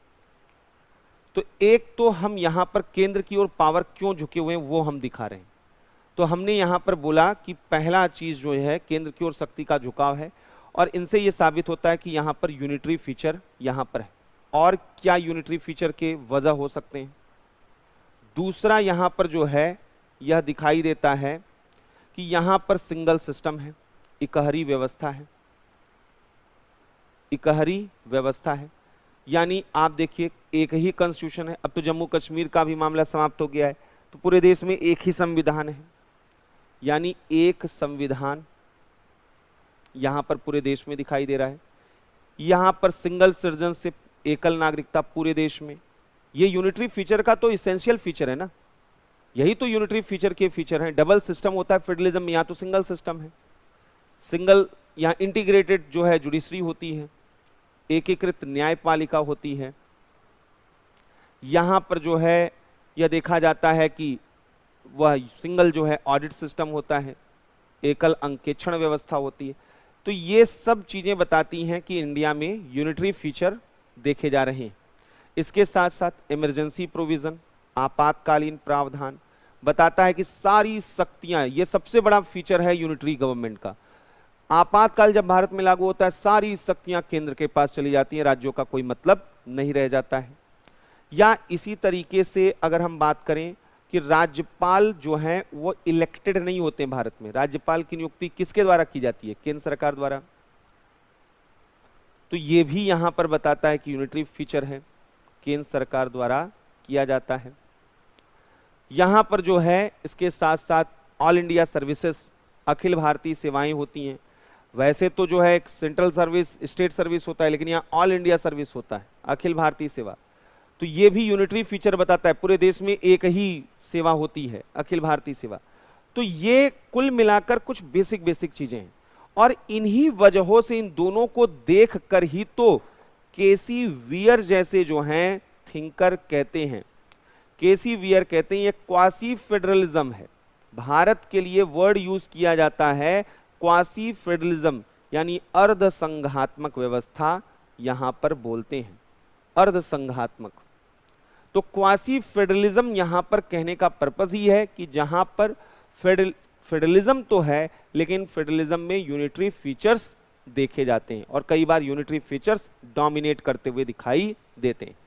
तो अब ये एक अलग तरीके का फेडरलिज्म का मॉडल हमारा है, न यह अमेरिका का पूरी तरीके से रिप्लिका है, न तो यहां पर ब्रिटेन को हमने एक्सेप्ट किया है, कनाडा से बारो किया है, लेकिन एज इट इज नहीं। कनाडा की भी बहुत सी चीजें अलग रूप में हमारे यहां देखी जाती हैं। तो इसलिए इनको एक एक करके देखना है कि हमारे कॉन्स्टिट्यूशन में कैसे इनके बीच में जो है ये फेडरलिज्म यहां पर किया गया।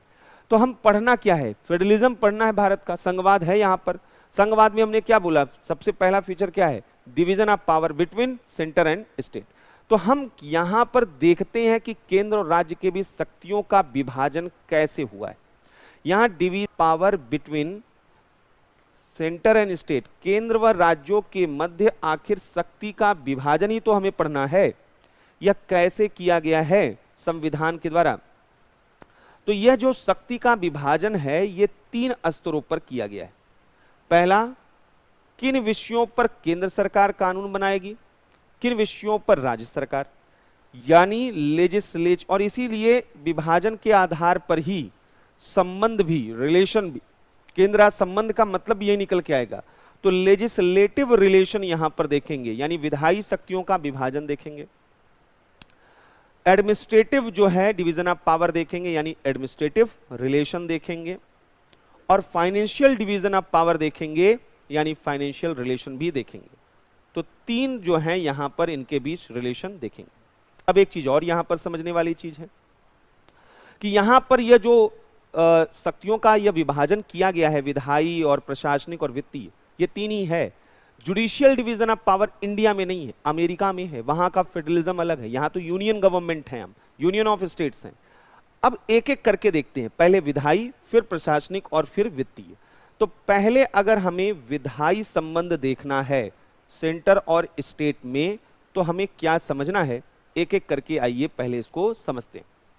आर्टिकल जो है, देखिए पार्ट जो है यहां पर 11 है जो हमें देखना है, जिसमें सेंटर स्टेट रिलेशन बारे में बताया गया है, relation between the union and the states. इनमें पहला जो हेड है वह है लेजिस्लेटिव रिलेशन का, और लेजिस्लेटिव रिलेशन में भी पहला है डिस्ट्रीब्यूशन ऑफ लेजिस्लेटिव पावर्स। आखिर विधायी शक्तियों का जो है वितरण कैसे किया गया है, विभाजन कैसे किया गया। तो यहां पर पहले हम लोगों को ये देखना, तो ये कैसे देखना है, पहले यहां पर देखिए आर्टिकल 245 यहां पर जो है काफी कुछ कहता है। और आर्टिकल 245 क्या कहता है, subject to the provisions of this constitution parliament may make laws for the whole or any part of the territory of India and the legislature of a state may makes laws for the whole or any part of the state. तो अगर देखिए तो territorial जो है jurisdiction दोनों का बता दिया गया। यहां पर सेंट्रल गवर्नमेंट यानी पार्लियामेंट को बोला गया कि पूरे देश के लिए कानून बना सकते हैं आप, और स्टेट को बोला गया भाई आपका जो है जो स्टेट है उसके किसी भाग के लिए आप बना सकते हो, उसके आगे नहीं बना सकते। तो यहां पर एक तो एकदम क्लियरिटी टेरिटोरियल एक्सटेंट जो है पावर का दोनों का बता दिया गया, सेंटर का भी और स्टेट का। सेंटर पूरे देश के लिए लॉ बना सकती है, स्टेट केवल पर्टिकुलर टेरिटरी के लिए लॉ बना सकती है। अब एक और यहां पर महत्वपूर्ण चीज ये समझ लेना है कि no law made by parliament shall be deemed to be invalid on the ground that it would have extra territorial operation. मतलब क्या है कि वैसे तो जो है भारत के अंदर कानून जो है पूरे टेरिटरी ऑफ इंडिया में पार्लियामेंट बना सकती है और स्टेट अपने पर्टिकुलर टेरिटरी में बना सकती है, लेकिन पार्लियामेंट को हमने एक्स्ट्रा टेरिटोरियल जो है लेजिस्लेशन का पावर दिया हुआ है। यानी संसद केवल भारतीय भू क्षेत्र के लिए नहीं बल्कि इसके बाहर के लिए भी कानून बना सकती है। मतलब क्या है, क्या अमेरिका के लिए भारत का संसद कानून बनाएगा? नहीं, अमेरिका में रहने वाले जो सिटीजन, इंडियन सिटीजन हैं, उनकी जो प्रॉपर्टी है उनको रेगुलेट करने के लिए पार्लियामेंट लॉ बना सकता है। इसलिए पार्लियामेंट के पास एक्स्ट्रा टेरिटोरियल लेजिस्लेटिव पावर है, यानी क्षेत्रातीत विधायन शक्ति है। लेकिन सवाल है कि स्टेट जैसे उत्तर प्रदेश है, तो उत्तर प्रदेश का कानून केवल उत्तर प्रदेश पर लागू होगा, बिहार पर नहीं। बिहार ने शराबबंदी का कानून अगर बनाया है तो वह उत्तर प्रदेश पर लागू नहीं होगा, पटना में नहीं मिलेगा, बनारस में जरूर मिलेगा। तो ये यहां पर ध्यान रखना है कि स्टेट जो है वह केवल और केवल अपनी with in territory he law बना सकते हैं, वही एग्जीक्यूट हो सकता है। Extra territorial legislative power state के पास नहीं होती है, लेकिन किसके पास होती है? वह सेंट्रल गवर्नमेंट के पास होती है। दूसरा आर्टिकल 246 भी थोड़ा सा देख लेते हैं। यहां पर जो है सब्जेक्ट मैटर, एक हो गया टेरिटोरियल एक्सटेंट कहां तक है, अब दूसरा है सब्जेक्ट मैटर कि किन विषय पर पार्लियामेंट कानून बनाएगी और किन सब्जेक्ट पर वह स्टेट गवर्नमेंट कानून बनाएगी। तो यह बोला गया है कि parliament has exclusive power to make laws with respect of to any of the matters enumerated in list first in the 7th schedule. 7वीं अनुसूची की पहली सूची में, यानी जिसे यूनियन लिस्ट कहते हैं, संघ सूची कहते हैं, उनमें जो भी विषय दिए गए हैं उस पर पार्लियामेंट कानून बना सकता है। ठीक इसी तरीके से यहां पर बोला गया है कि स्टेट लेजिस्लेचर जो है वह स्टेट लिस्ट के सब्जेक्ट पर लॉ बना सकता है। तो यहां legislature of any state has exclusive यहां वर्ड यूज किया गया है, यानी कि केवल स्टेट गवर्नमेंट कानून बनाएगा, पार्लियामेंट वहां नहीं बनाएगा। Exclusive power to make laws for such state और any part thereof with respect to any of the matters enumerated in list 2, जो दूसरी अनुसूची है जिसे स्टेट लिस्ट कहते हैं, उस पर राज्य बनाएगा। और एक तीसरी अनुसूची भी है जहां पार्लियामेंट और legislature of any state also have power to make laws with respect to any of the matters enumerated in list 3rd in the 7th schedule, जिसे हम क्या कहते हैं? Concurrent list. यानी जो लेजिस्लेटिव पावर का डिवीजन केंद्र और राज्य के बीच में हुआ है, 2 लेवल पर हुआ है, एक टेरिटोरियल एक्सटेंट के लेवल पर और एक सब्जेक्ट मैटर के अकॉर्डिंग। टेरिटोरियल एक्सटेंट यानी पार्लियामेंट कहां तक बना सकती है और स्टेट लेजिस्लेचर, सब्जेक्ट मैटर यानी पार्लियामेंट कहां बना सकती है और स्टेट लेजिस्लेचर। इसको एक ब्रीफ में यहां पर एक चार्ट के जरिए हम लोग समझने की कोशिश करते हैं। तो हमने कहा विधायी संबंधों की बात किया जाए तो यहां पर हमने कहा कि दो स्तर पर यह दिखाई देता है। विधायी शक्तियों का विभाजन जो है वह दो स्तर पर, लेजिस्लेटिव पावर का जो डिवीजन है, विधायी शक्तियों का विभाजन दो स्तरों पर है। एक वह टेरिटोरियल एक्सटेंट के अकॉर्डिंग, क्षेत्रीय विस्तार की दृष्टि से, क्षेत्रीय विस्तार की दृष्टि से, और एक सब्जेक्ट मैटर के अकॉर्डिंग यानी विषय वस्तु के अनुसार, विषय वस्तु, सब्जेक्ट मैटर।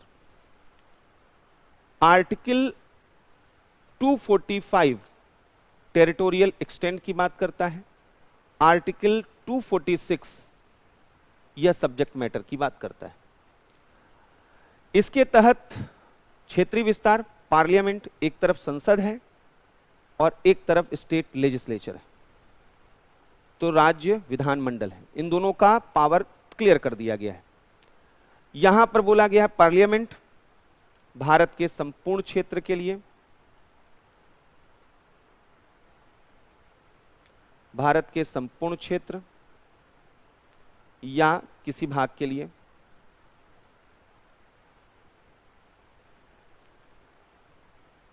और राज्य विधानमंडल स्टेट की टेरिटरी, राज्य के भूक्षेत्र या उसके किसी भाग के लिए, या उसके किसी भाग के लिए। यही तो आपने पढ़ा आर्टिकल 245 में, पार्लियामेंट फॉर होल जो टेरिटरी ऑफ इंडिया है या उसके किसी part of, any part of जो है टेरिटरी ऑफ इंडिया। अब यहीं पर एक चीज तो ये क्लियर हो गया। दूसरा, यहीं पर हमने कहा कि संसद के पास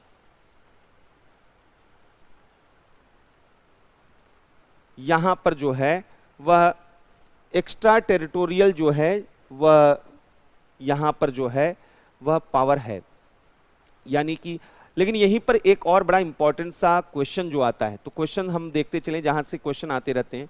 पार्लियामेंट भारत के संपूर्ण क्षेत्र या उसके किसी भाग के लिए कानून बना सकती है, लेकिन पार्लियामेंट कुछ जगहों के लिए कानून नहीं बना सकती। बनाने के लिए पार्लियामेंट अपने सब्जेक्ट पर पूरे भारत में कानून बना सकती है, लेकिन कुछ ऐसे इलाके हैं इंडिया में जहां पार्लियामेंट को, अथॉरिटी को रिस्ट्रिक्ट किया गया है। तो यहां पर संसद की जो है टेरिटोरियल लेजिस्लेटिव पावर पर जो लिमिटेशन है, संसद की राज्य क्षेत्रीय जो है अधिकारिता पर सीमाएं क्या हैं, लिमिटेशंस क्या हैं। जो टेरिटोरियल लेजिस्लेशन था उस पर लिमिटेशंस क्या हैं, किन किन टेरिटरी पर जो है पार्लियामेंट भारत में लॉ नहीं बना सकता। पहला, आर्टिकल 240 कहता है कि कुछ जगह, कुछ यूनियन टेरिटरी ऐसे हैं जहां पार्लियामेंट वहां पर लॉ बनाएगा, प्रेसिडेंट, पार्लियामेंट नहीं। तो यहां पर बोला गया है अंडमान निकोबार, अंडमान निकोबार, लक्षद्वीप, ऐसे ही कुछ यूनियन टेरिटरीज हैं जहां राष्ट्रपति को रेगुलेशन को शक्ति दी गई है, यहां पार्लियामेंट को शक्ति नहीं दी गई। दूसरा, 5th शेड्यूल जो कॉन्स्टिट्यूशन का 5वीं अनुसूची है, 5th शेड्यूल में गवर्नर को यह डायरेक्शन है कि यहां पर जो है राज्यपाल यह कह सकता है, गवर्नर को यह पावर है, राज्यपाल यह निर्देश दे सकता है कि संसद का कोई कानून, संसद का कोई अधिनियम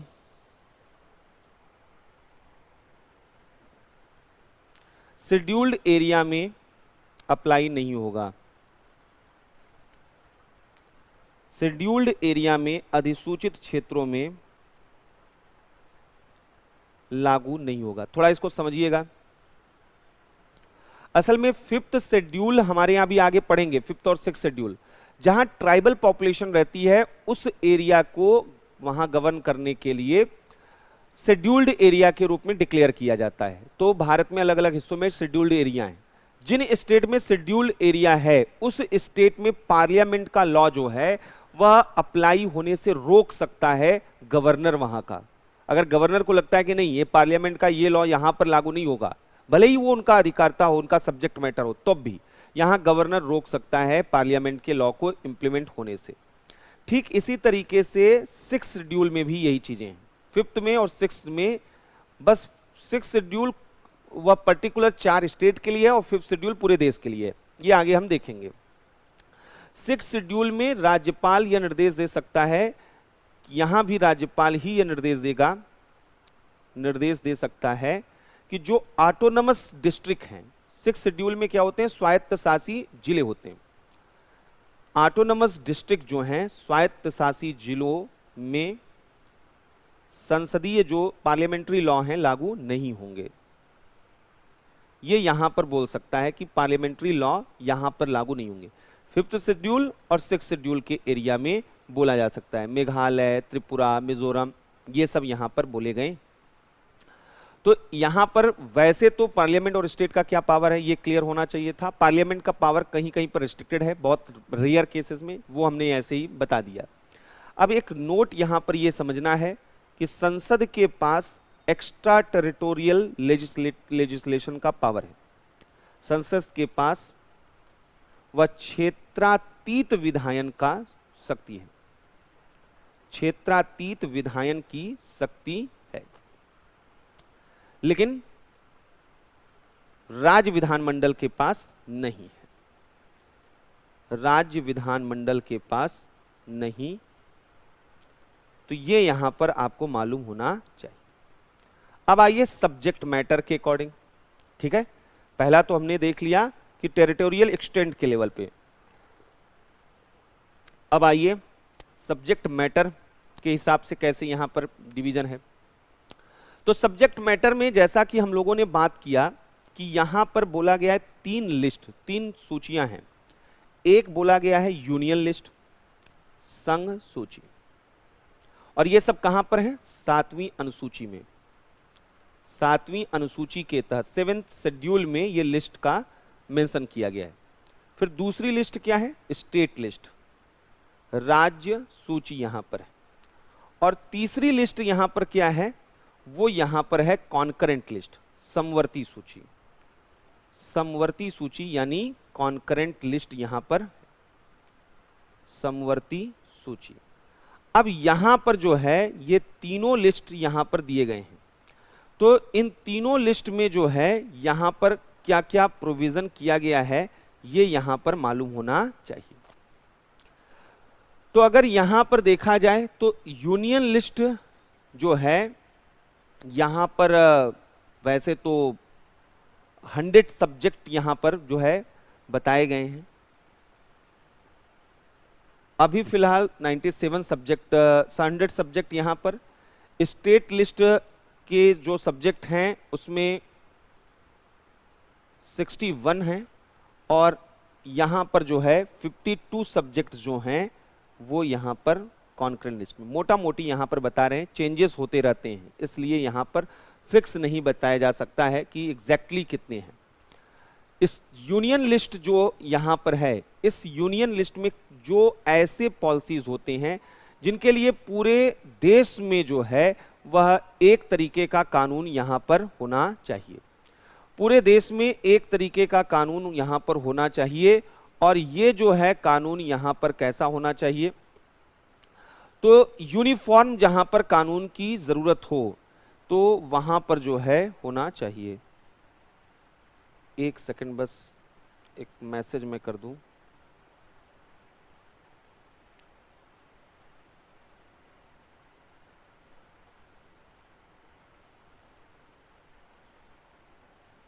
ठीक है,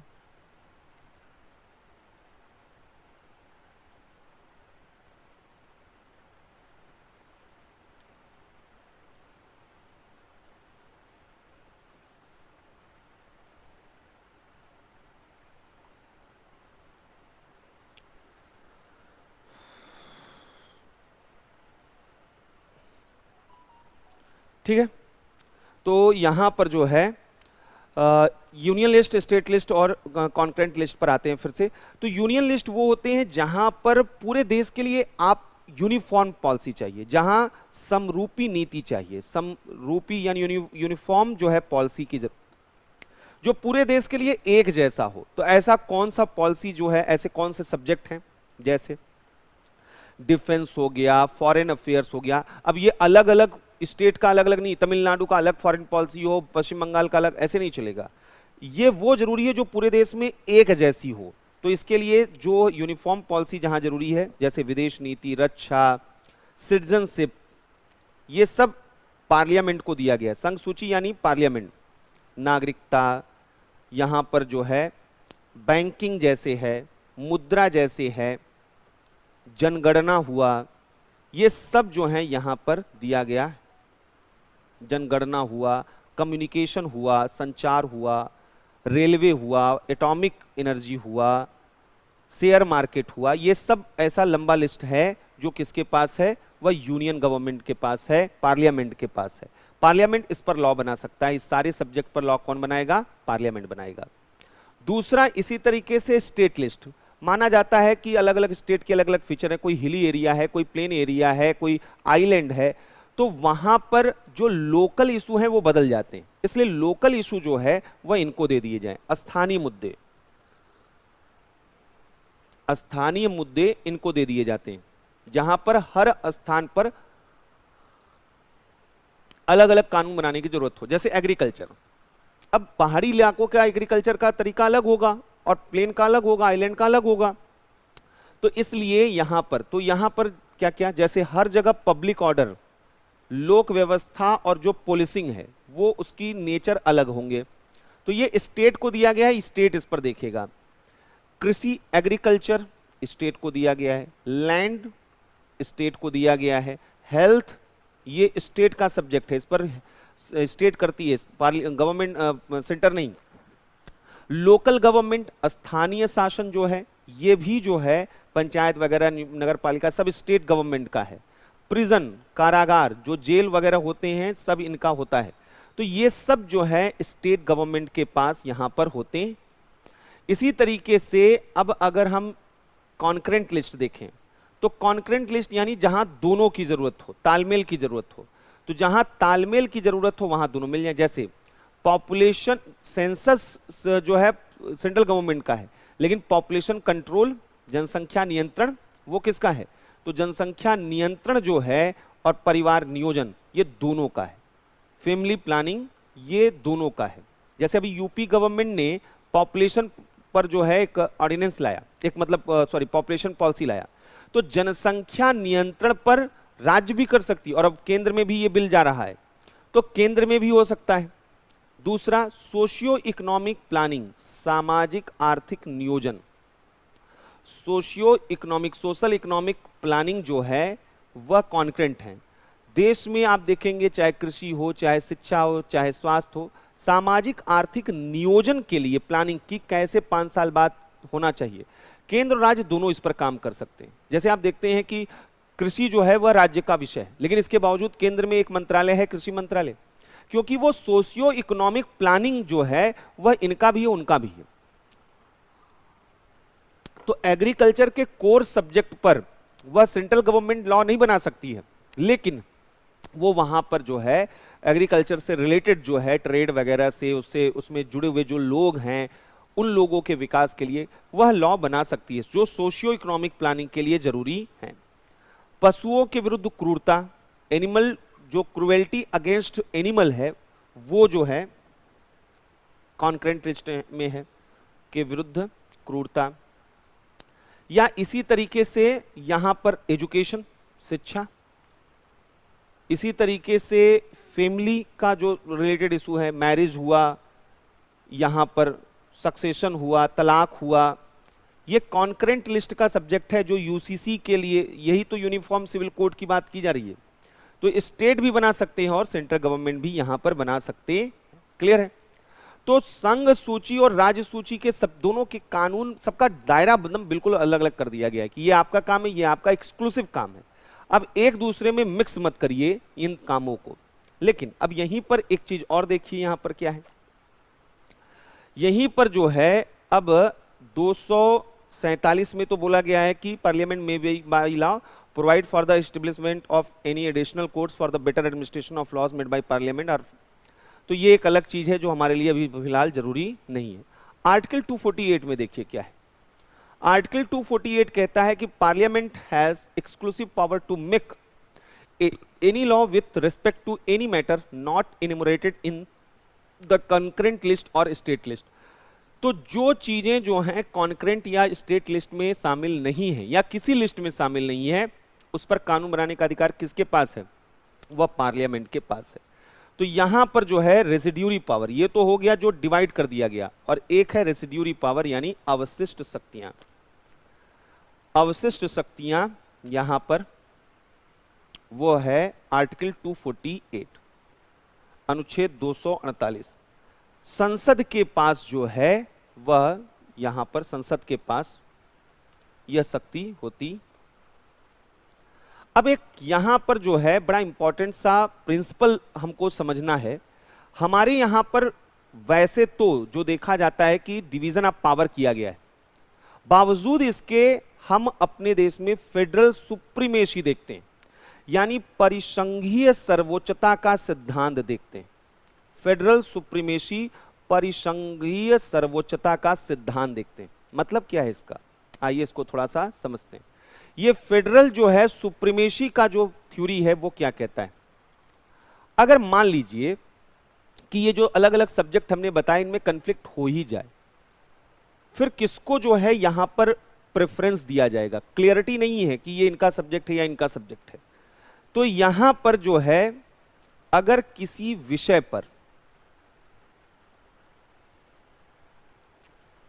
अगर यूनियन लिस्ट के सब्जेक्ट और स्टेट लिस्ट के सब्जेक्ट इन दोनों में ओवरलैपिंग हो जाए, संघ सूची और राज्य सूची, मतलब इनको डिवाइड करना बड़ा मुश्किल हो जाए कि ये किसका, जुडिशरी नहीं समझ पा रही है कि ये संघ सूची का विषय रखा जाए या राज्य सूची का विषय रखा जाए। कई बार ऐसा हो जाता है। जैसे एक एग्जांपल समझिए, तमिलनाडु में जल्लीकट्टू जो है वहां पर गेम होता है, स्पोर्ट्स होता है। एनिमल क्रुएल्टी के अगेंस्ट लॉ बनाने का अधिकार पार्लियामेंट का के पास है, और पशुओं के नस्ल का, ब्रीड को कंजर्व करने का, प्रोटेक्ट करने का काम स्टेट का पास होता है। ये दोनों के विषय अलग अलग हैं। अब जल्लीकट्टू पर बैन लगाना चाहता है पार्लियामेंट, कहता है कि एनिमल क्रुएल्टी के खिलाफ है और लगा सकता है। वहां पर तमिलनाडु गवर्नमेंट कहती थी कि भाई ये तो जो है एनिमल को प्रिजर्व करने का एक तरीका है, वो भी बात सही है। फिर कौन यहां पर कानून, किसके कानून को वरीयता दी जाए, दोनों का जुरिस्डिक्शन सेम जुरिस्डिक्शन है, दोनों की अपनी अपनी चीजें हैं, तो ये तो बड़ा अलग तरीके का यहां पे प्रॉब्लम आ जाएगा। ऐसे कंडीशन में फेडरल सुप्रीमेसी का जो है सिद्धांत काम करता है। तो आप बताइए किसका कानून यहां पर जो है, अगर सेम टॉपिक सब्जेक्ट पर और जुरिस्डिक्शन जो है वहां सेम है और वहां पर कन्फ्लिक्ट हो रहा है, तब न्यायालय किसको जो है यहां पर वरीयता देगी। तो यहां पर जो है संघ सूची को प्राथमिकता दी जाएगी, यूनियन लिस्ट को जो है प्रायोरिटी यहां पर दी जाएगी। इसको कहते हैं फेडरल सुप्रीमेसी यहां पर। ठीक इसी तरीके से अगर दूसरा कंडीशन रहता, यूनियन लिस्ट के किसी सब्जेक्ट और स्टेट लिस्ट के किसी कंकरेंट लिस्ट के सब्जेक्ट में जो है वह कंफ्लिक्ट होता, तो ऐसे कंडीशन में ही ये ओवरलैपिंग या कंफ्लिक्ट इसको कह सकते हैं, ओवरलैपिंग हो या कंफ्लिक्ट हो, तो वहां पर जो है किसको प्रायोरिटी दी जाएगी, यूनियन लिस्ट को। यही है फेडरल सुप्रीमेसी। दूसरा, यहां पर जो है एक और महत्वपूर्ण चीज, आर्टिकल जो है 254 थोड़ा सा देखते हैं कि क्या कहता है 254 यहां पर देखिए क्या कह रहा है, if any provision of law made by the legislature of state is repugnant to any provision of a law made by parliament. मतलब कि राज्य ने कानून बनाया और संसद के कानून का विरोधी दिख रहा है, which parliament is competent to enact are to any provision of an existing law with respect to one of the matters enumerated in the concurrent list, then subject to the provision of clause 2, the law made by parliament, whether passed before or after the law made by the legislature of such state, or as the case may be, the existing law shall prevail and the law made by the legislature of the state shall to the extent of repugnancy be void. यानी कि राज्य सरकार अगर कानून बनाती है और संसद भी कानून बनाती है, दोनों में कन्फ्लिक्ट होता है, संसद के कानून को यानी संघ सूची को प्राथमिकता दी जाएगी। और समवर्ती सूची के विषय में भी कहा गया है कि अगर वहां पर केंद्र राज्य दोनों मिलकर अलग अलग कानून बना रहे हैं तो किसके कानून को प्राथमिकता दी जाएगी, यहां पर जो है वह जो है संसद को। तो आर्टिकल 254 देखिए यहां पर कहता है कि संसद और राज्य यदि जो है समवर्ती सूची के विषय पर, कॉन्करेंट लिस्ट के सब्जेक्ट पर, समवर्ती सूची के विषय पर संसद और राज्य विधानमंडल, स्टेट लेजिस्लेचर, इस पार्लियामेंट और स्टेट लेजिस्लेचर द्वारा निर्मित विधियों में संघर्ष हो, विधियों में संघर्ष की स्थिति हो, कन्फ्लिक्ट की सिचुएशन हो, तो ऐसे कंडीशन में पार्लियामेंट्री लॉ को प्रायोरिटी दी जाएगी। तो संसद द्वारा निर्मित विधि को प्राथमिकता दी जाएगी, संसद द्वारा निर्मित विधि को प्राथमिकता दी जाएगी। अब एक और यहां पर सवाल है, ये तो समझ में आ गया होगा फेडरल सुप्रीमेसी का जो प्रिंसिपल है वो क्या है, ये आपको समझ में आना चाहिए। यानी पार्लियामेंट को प्रायोरिटी दी जाएगी, संघ सरकार को प्राथमिकता दी जाएगी, और यही तो हमारा यूनियन गवर्नमेंट है, यूनियन ऑफ स्टेट इसीलिए तो कहते हैं। अब इन चीजों को स्टेब्लिश करने के लिए मान लीजिए विवाद हो ही गया, ये यूनियन लिस्ट का सब्जेक्ट, जैसे अभी फॉर्मूला आया, कृषि का कानून आया, कई राज्य क्या कह रहे हैं, आपको अधिकार ही नहीं था, आपने कैसे कानून बना दिया, कृषि तो हमारा विषय है। केंद्र अपनी बात कह रही है, राज्य अपना बात कह रहा है। अभी कोरोना काल में हेल्थ रिलेटेड कई गाइडलाइंस केंद्र सरकार द्वारा जारी किए गए, राज्यों ने कहा कि भाई ये हमारा अधिकार क्षेत्र था, आप कैसे बोलने वाले हो गए। तो ये क्यों कैसे होते हैं ये हमें समझना है। तो यहां पर एक ये जुडिशरी इंटरप्रेट करती है कि किसके पास क्या अधिकार। तो जो इंटरप्रिटेशन ऑफ लिस्ट है वो कैसे होता है, उससे रिलेटेड प्रिंसिपल क्या है, सूचियों के निर्वचन संबंधी सिद्धांत, यानी जो लिस्ट हैं उनका यहां पर इंटरप्रिटेशन जो है करने वाले प्रिंसिपल कुछ बने हुए हैं जो जुडिशरी अप्लाई करती है, जिनमें पहला जो यहां पर उसका सिद्धांत है पिथ एंड सबस्टेंस जो थ्योरी है, सार और तत्व का सिद्धांत बोला जाता है। पिथ एंड सबस्टेंस जो है वह थ्योरी है, सार और तत्व का सिद्धांत। यह क्या कहता है, यह कहता है कि कोई भी विधि है, कोई लॉ है, अब उस लॉ में ये बोला गया कि यूनियन गवर्नमेंट कर रही है इस पे हम कानून बनाएंगे, स्टेट गवर्नमेंट कर रही है कि ये, मतलब दोनों ने कानून बनाए और दोनों ने कहा हमारे कानून सही हैं। तो न्यायपालिका कैसे, जैसे फॉर्म बिल है तो कृषि कानून लिखा है उस, मान लीजिए उस पर, तो संसद द्वारा बनाए गए कानून को राज्य सरकारों ने चुनौती दी कि ये राज्य का विषय है, आप कानून नहीं बना सकते हैं। न्यायपालिका जब इस कानून को देखेगी, रीड करेगी, तो इसके टाइटल के आधार पर या इसके अंदर के कंटेंट के आधार पर डिसीजन लेंगी। तो सीधी सी चीज है, उसके जो है सार तत्व के आधार पर लेगी, यानी कंटेंट के आधार पर। तो विधि की व्याख्या जो है शीर्षक को देखकर नहीं, टाइटल को देखकर नहीं, किसको देखकर होगा, विधि की व्याख्या शीर्षक को देखकर नहीं बल्कि सब्जेक्ट मैटर को देखकर, विषय वस्तु को देखकर उसकी व्याख्या होगी। तो सब्जेक्ट मैटर जिससे रिलेटेड होगा वह उसी को जो है उस पर लॉ बनाने का अधिकार होगा। विधि की व्याख्या शीर्षक को देखकर नहीं बल्कि विषय वस्तु को देखकर होगी। दूसरा एक थ्योरी है कलरेबल लेजिस्लेशन का, आभासी विधायन का सिद्धांत। आभासी विधायन का मतलब क्या होता है, कई बार आपने जो लॉ बनाया है देखने में वह दूसरी गवर्नमेंट का इंक्रोचमेंट नहीं लगेगा। मतलब पार्लियामेंट ने लॉ बनाया, लॉ का सब्जेक्ट ऐसा है जो सिटीजनशिप से हो सकता है, जो वहां पर जो है वह प्राइवेसी किसी चीज से हो सकता है, जिस पर कानून बनाने का अधिकार पार्लियामेंट के पास है। लेकिन इनडायरेक्टली वो स्टेट की अथॉरिटी को क्या है, वह कर्टेल कर रहा है या कम कर रहा है इनडायरेक्टली। डायरेक्टली तो वो किसी और चीज से जुड़ा हुआ विषय है, उसको देख के कोई कहेगा ही नहीं कि ये जो है राज्यों के क्षेत्र में अतिक्रमण है, या राज्य ने कानून बनाया और बोलेगा कि संसद के क्षेत्र में, लेकिन इनडायरेक्टली वहां पर है। तो बोला गया है कलरेबल लेजिस्लेशन में कि जो चीज डायरेक्टली नहीं की जा सकती उसे इनडायरेक्टली भी नहीं किया जा सकता है। कलरेबल लेजिस्लेशन का मतलब है कि जो डायरेक्टली नहीं, जो प्रत्यक्ष रूप में नहीं किया जा सकता है, उसे इनडायरेक्टली भी नहीं किया जाना चाहिए, अप्रत्यक्ष रूप में भी नहीं किया जाना चाहिए। अब यहां से तो यह हो गया कि कैसे जो है इसका इंटरप्रिटेशन होता है। लेजिस्लेटिव रिलेशन जो है, इसमें हमने देखा पार्लियामेंट को कहां पर कानून बनाने का अधिकार है और कहां स्टेट लेजिस्लेचर को कानून बनाने का अधिकार है। लेकिन अब एक और चीज समझना होगा, क्योंकि यूनियन ऑफ स्टेट हैं हम, और कई बार यहां पर पार्लियामेंट को हमें या यूनियन गवर्नमेंट को ज्यादा पावर देना पड़ता है। तो वैसे तो जो अभी हमने बात किया कि ये विषय जो है राज्य के हैं, ये विषय केंद्र के हैं, दोनों अपने अपने क्षेत्र में एक्सक्लूसिव पावर रखते हैं। न पार्लियामेंट स्टेट लेजिस्लेचर के मामले में इंक्रोच करेगा और न स्टेट लेजिस्लेचर पार्लियामेंट के। लेकिन इसके बावजूद सर्टेन केसेस में, ऐसे स्पेशल सर्कमस्टेंसेस में हमने पार्लियामेंट को अथॉरिटी दी है कि वह स्टेट लिस्ट के सब्जेक्ट पर भी लॉ बना सकता है। लेकिन यह वाइस एंड वर्सा नहीं है, स्टेट लेजिस्लेचर को यह पावर नहीं है कभी भी कि वो यूनियन लिस्ट के सब्जेक्ट पर लॉ बना सके, लेकिन पार्लियामेंट को यह अधिकार है। तो हमसे सवाल बनता है कि आखिर पार्लियामेंट कब कब वह स्टेट लिस्ट के सब्जेक्ट पर लॉ बना सकता है। तो पहला जो है यहां पर जो प्रोविजन है वह है आर्टिकल 249 में।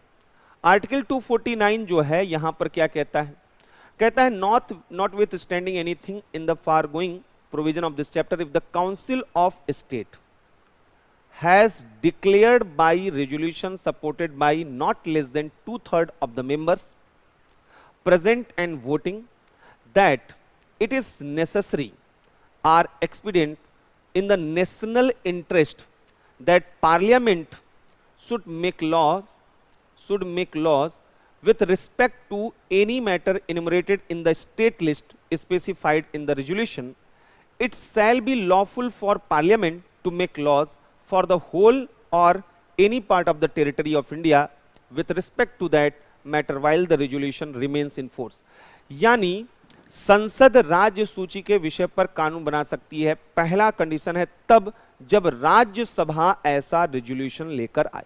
और राज्यसभा ऐसा रेजोल्यूशन तभी लेकर आए जब उसे लगे कि वह नेशनल इंटरेस्ट में जरूरी है, राष्ट्रीय हित में जरूरी है कि भले ही स्टेट लिस्ट का सब्जेक्ट हो लेकिन लॉ पार्लियामेंट वहां पर बनाई।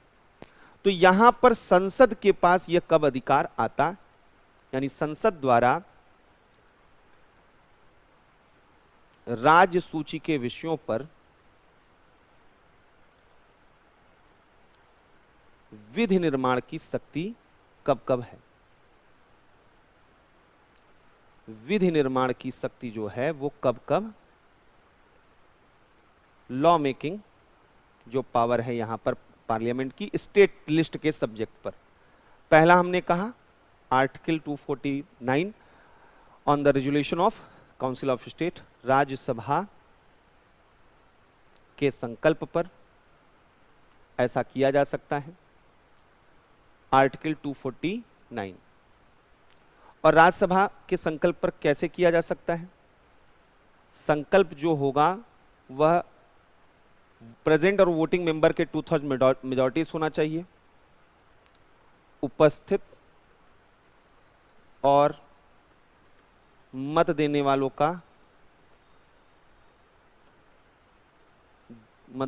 के 2/3 बहुमत से होना चाहिए। यह कब होना चाहिए? नेशनल इंटरेस्ट में, राष्ट्रीय हित में।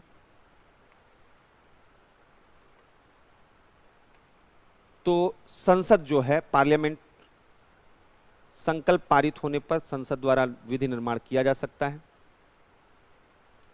संकल्प पारित होने पर पार्लियामेंट द्वारा विधि निर्माण किया जा सकता है। अब एक बार अगर ये कानून बन गया, संसद ने कानून बना दिया, कानून राज्यसभा नहीं बनाएगी, ये ध्यान रखिएगा, राज्यसभा केवल संकल्प लेगी, पार्लियामेंट कब कानून बनाएगी। तो कई बार क्वेश्चन पूछा जाता कि यहाँ पर इस राष्ट्रीय हित में, नेशनल इंटरेस्ट जो है, राष्ट्रीय हित में राज्य सूची के विषय पर लॉ या कानून अनुच्छेद 249 के तहत बनाया जा सकता है। ऑप्शन ए पार्लियामेंट के द्वारा, ऑप्शन बी लोकसभा द्वारा, ऑप्शन सी राज्यसभा द्वारा, ऑप्शन डी इनमें से कोई नहीं। तो कई बार आप कंफ्यूज होंगे और राज्यसभा लिखकर आएंगे, ये गलतियां ना हो। पार्लियामेंट लॉ बनाएगी, एक अकेला हाउस कभी लॉ नहीं बना सकता किसी भी मुद्दे पर, दोनों हाउस मिलकर ही लॉ बनाते हैं, ये ध्यान रखना है। तो संसद द्वारा विधि निर्माण होता है। ये जो विधि निर्माण होता है यह 1 वर्ष के लिए प्रभावी होता है। ये कितने समय के लिए इफेक्टिव होता है? 1 वर्ष के लिए प्रभावी होता है, जब तक संकल्प रहता है तब तक।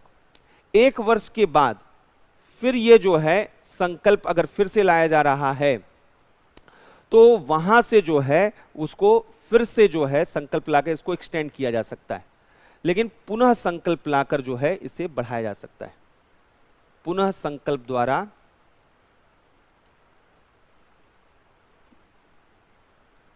अवधि बढ़ाई जा सकती है। और कब तक बढ़ाई जा सकती है? फॉर इनडेफिनिट टाइम, अनिश्चित काल के लिए, अनिश्चित काल के लिए। यानी जो संसद कानून बनाती है वह संसद का कानून 1 वर्ष के लिए प्रभावी होता है, और इस तरीके से राज्यसभा के संकल्प पर संसद चाहे तो अनिश्चित काल के लिए उसका कानून राज्य सूची पर बना रहेगा। लेकिन अगर 1 साल के बाद अगर राज्यसभा ने रेजोल्यूशन पास नहीं किया तो नेक्स्ट 6 मंथ में पार्लियामेंट द्वारा स्टेट लिस्ट पर बनाया गया वो लॉ खत्म माना जाएगा। तो यहां पर जो है ये देखा जाता है। तो यहां पर एक चीज तो ये समझ में आना चाहिए था। दूसरा क्या है कंडीशन? दूसरा है during emergency, national emergency, during national emergency, राष्ट्रीय आपातकाल के दौरान।